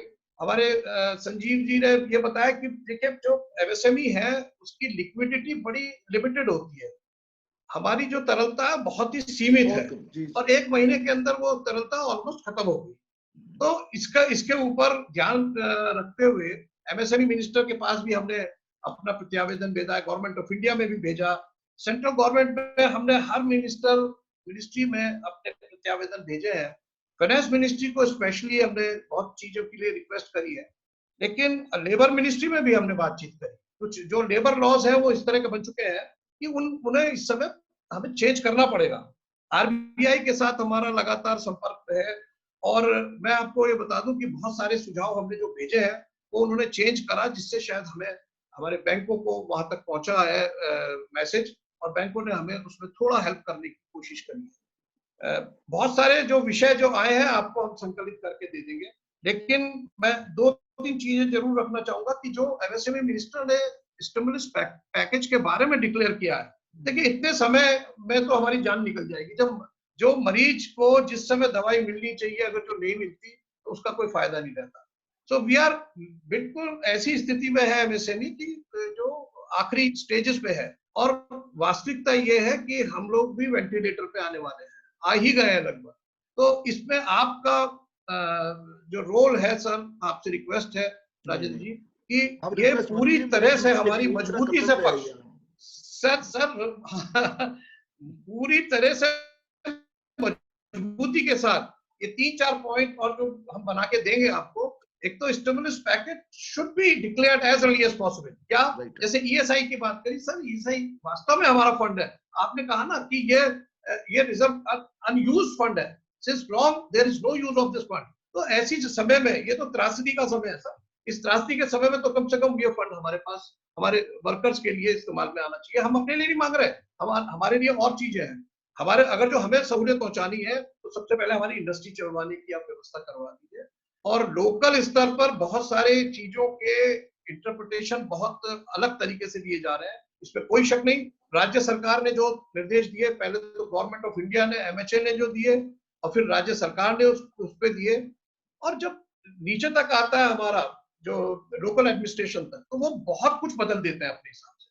तो हम लोगों को बैठाएं, जैसा आपसे अभी और अनुरोध भी किया था कि सर इंडस्ट्री के लोगों को अगर जो ग्राउंड रियलिटी उन्हें जाननी है और इस काम को करना है, तो वो उद्यमियों का 1 या 2 रिप्रेजेंटेटिव वहां पर बैठाएं। आदरणीय कौशल जी हमारे बीच में है और मेरी उनसे अक्सर बात होती रहती है, तो मैंने कौशल जी आपका भी स्वागत, और आपको मैंने देखा नहीं था, इस पे आ नहीं रहे थे आप। तो कौशल जी, इसमें जो मैंने आपको सुझाव दिया था कि हमारा प्रतिनिधि जरूर हो आपकी सब मीटिंग में, जो उनको बता सके कि वास्तविकता क्या है। आपके साथ जो भी सीनियर ऑफिसर्स हैं वो तो बैठेंगे ही, और उनके साथ साथ अगर जो हमारा प्रतिनिधि और जनप्रतिनिधि भी हो साथ में, हमारे अगर जो समय दे सके सांसद जी, तो वो भी अगर जो उस मीटिंग में जाए, तो जब निर्णय लिए जाए तो हमें कुछ रियलिटी का पता लगेगा कि what they are going to take the decision in fact for the city itself. और सर प्लानिंग हमारी बहुत चल रही है। आईआईए एक स्टडी ग्रुप है हमारा, स्टडी एंड रिसर्च ग्रुप। हम आने वाले समय को इसकी पूरी स्टडी करके इसमें हमें किस तरह से बाहर निकलना है, हमारे क्या क्या नई नई अपॉर्चुनिटीज आएंगी, उसको भी हम स्टडी करने की ट्राई कर रहे हैं। और चाइना से जो इंडस्ट्रीज यहाँ अपना बेस बनाने की कोशिश कर रही है, उनको लेकर भी हमारा एक स्टडी ग्रुप बहुत ठोस चीजों को लेकर काम कर रहा है। तो हमारी IAA ने एक सर्वे किया था, मैं थोड़ा सा इसलिए जिक्र करना चाहूंगा कि IAA के सर्वे के बाद ये पता लगा कि 90% लोग जो है सैलरी देने में असमर्थ हैं। और जब हम लोगों ने एक मीटिंग करी, उस मीटिंग में ये निर्णय हुआ तो लोगों ने 30% तक अपनी सैलरी का, आई मीन वर्कर की सैलरी का 30% तक सैलरी देने का सहमति प्रदान करी। तो ये जो चीजें मैं इसलिए बता रहा हूँ, हम लोग किसी आधार पे बोल रहे हैं, हम एट रैंडम नहीं बोल रहे कि साहब उसके पास पैसा नहीं। तो we are conducting survey regularly. और तो सर लगातार हम सर्वे जो कर रहे हैं जिससे कि आप लोगों तक अपनी बात पहुंचा सकें। आप हमारे माध्यम है सरकार के और हमारे बीच में है, तो गडकरी जी साहब से या सीतारमन जी से या जो भी हमारे मंत्रालय के पदाधिकारी हैं, अधिकारीगण हैं, उन तक आप हमारी बात अगर जो पहुंचाते रहेंगे तो संभवतः कुछ ना कुछ रिजल्ट निकल के आएगा। क्योंकि अभी तक MSME के जो इश्यूज हैं वो पूरी तरह से रिजॉल्व नहीं हो पाए। इन्हीं शब्दों के साथ मैं आपका बहुत बहुत आभार व्यक्त करता हूं और अपने जितने साथी, उद्यमी साथी हमारे बीच में हैं, हमारे डिफरेंट ऑर्गेनाइजेशन के साथी हैं और कौशल साहब हैं, उन लोगों ने हमारी बातें सुनी। और मैं उम्मीद करता हूं कि जब हम इन चीजों को बनाएंगे, एक आपके पास जो भेजेंगे प्रतिवेदन, तो उसको पढ़ने के बाद आप निश्चित रूप से हमारी समस्या को समझने में सक्षम होंगे। धन्यवाद। बस मैं बस 1 मिनट अंकित। हाँ जी बिल्कुल, प्लीज। 1 मिनट केवल। बस एक तो सारा विषय और आ गया। मेरा भी VK कौशल जी, ये तो सुनिश्चित कीजिए बिल्कुल कि आप जब भी इंडस्ट्री के विषय में विचार करें कोविड-19 के संदर्भ में, तो अनिवार्यतः इंडस्ट्री का कोई प्रतिनिधि होना ही चाहिए। आप इसको, कौशल साहब सुन रहे हैं ना मेरी बात? आप कौशल जी, VK कौशल जी सर, हाँ, ये सुनिश्चित करिए आप, ये कोई ना कोई अवश्य हो, एक व्यक्ति हो, 2 हो, तो थोड़ा सा परस्पर बातचीत करने में, आसान, हमने सामने बड़ी आसान हो जाती है वो। एक तो ये करिए, और बाकी जो बातें संपूर्ण हमारे पदाधिकारियों ने कही, सदस्यों ने कही, आदमी हमारे पंकज जी ने कही है, सब चीजें पहुंचेंगी। मैं नितिन जी से बात भी करूंगा, और जैसा मैंने कहा मेरी कोशिश होगी कि फोन पर किसी तरीके से कुछ बातचीत सीधे भी हो जाए, कम से कम पंकज जी से और 1-2 लोगों से हो जाए। मैं पूरी कोशिश करूंगा मैं ये, और मुझे पूरा विश्वास है। देखिए, संकट तो इतना बड़ा है कि प्रधानमंत्री जी ने कहा कि दुनिया ही बदल जाएगी, दुनिया का प्रोटोकॉल ही बदल जाएगा। अब जैसे गौरव ने कहा, वो ठीक कर रहे हैं वो, कि शायद वो 2 शिफ्टों में करें या 4 जो 25% करना हो तो उस ढंग से प्लान करें, यानी सारी प्लानिंग ही बदलनी पड़ेगी। तो अब देखिए नए नए तरीके क्या क्या आएंगे, कोविड का संकट कितना लंबा चलेगा। और ये बात मुझको भी लगती है कि कोविड के साथ रहते हुए हमें सारी सावधानियां बरतते हुए अपनी जिंदगी को चलाना है, जिसमें इंडस्ट्री है, जिसके अंदर खेती है, जिसके अंदर अन्य सारे शिक्षा है, जिसके अंदर और भी सारी चीजें हैं। तो मैं समझता हूँ कि जो इनपुट आज आए हैं MSME को लेकर के बहुत इंपॉर्टेंट है। अब जरूर सरकार इस पर ध्यान देगी, और इसमें मेरी जो भी भूमिका है उसको 100% उसका पालन करूंगा। आपका प्यार स्नेह ऐसे ही बराबर मिलता रहे, और मैं भी, ये मेरा कर्तव्य है साहब, मैं कोई खास काम नहीं कर रहा हूँ, तो मुझको वो भिजवा दीजिएगा, मैं ऐसा करूंगा। आपका एक बार पुनः सबका मैं बहुत बहुत हाथ जोड़ करके आपका अभिनंदन करता हूँ, आपका जो है मैं आभार व्यक्त करता हूँ। जिस संवेदनशीलता के साथ सबने ख्याल रखा है अपने उनका एम्प्लॉइज का भी और शहर का भी, उसके लिए आपका बहुत बहुत मैं अभिनंदन करता हूँ। बहुत बहुत धन्यवाद, थैंक यू। मैं गुजारिश करूंगा अजय गुप्ता जी से कि वो वोट ऑफ थैंक्स देकर आज के कार्यक्रम को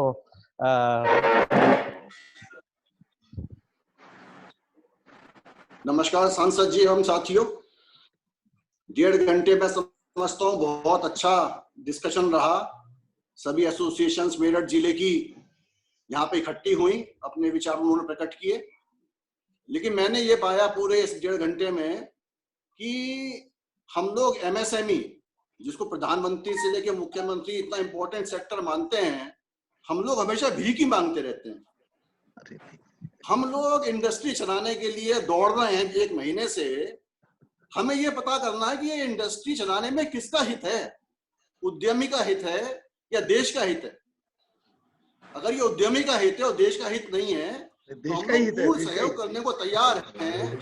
हम लोग पूरे शहर की इंडस्ट्री बंद करने को तैयार हैं। आप कहिए तो एक बार, अगर ये खाली हमारा हित नहीं है, आपने अनऑर्गेनाइज सेक्टर को तनख्वाह देने की बात कर रहे हैं और ये बात आ रही है कि 6 करोड़ श्रमिक ऑर्गेनाइज सेक्टर में हैं, उनकी तनख्वाह कौन देगा? अगर उद्योग नहीं चलेगा तो तनख्वाह कहाँ से आएगी?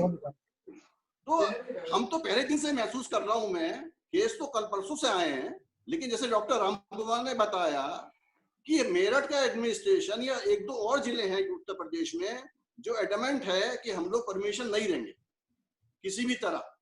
अगर आप नहीं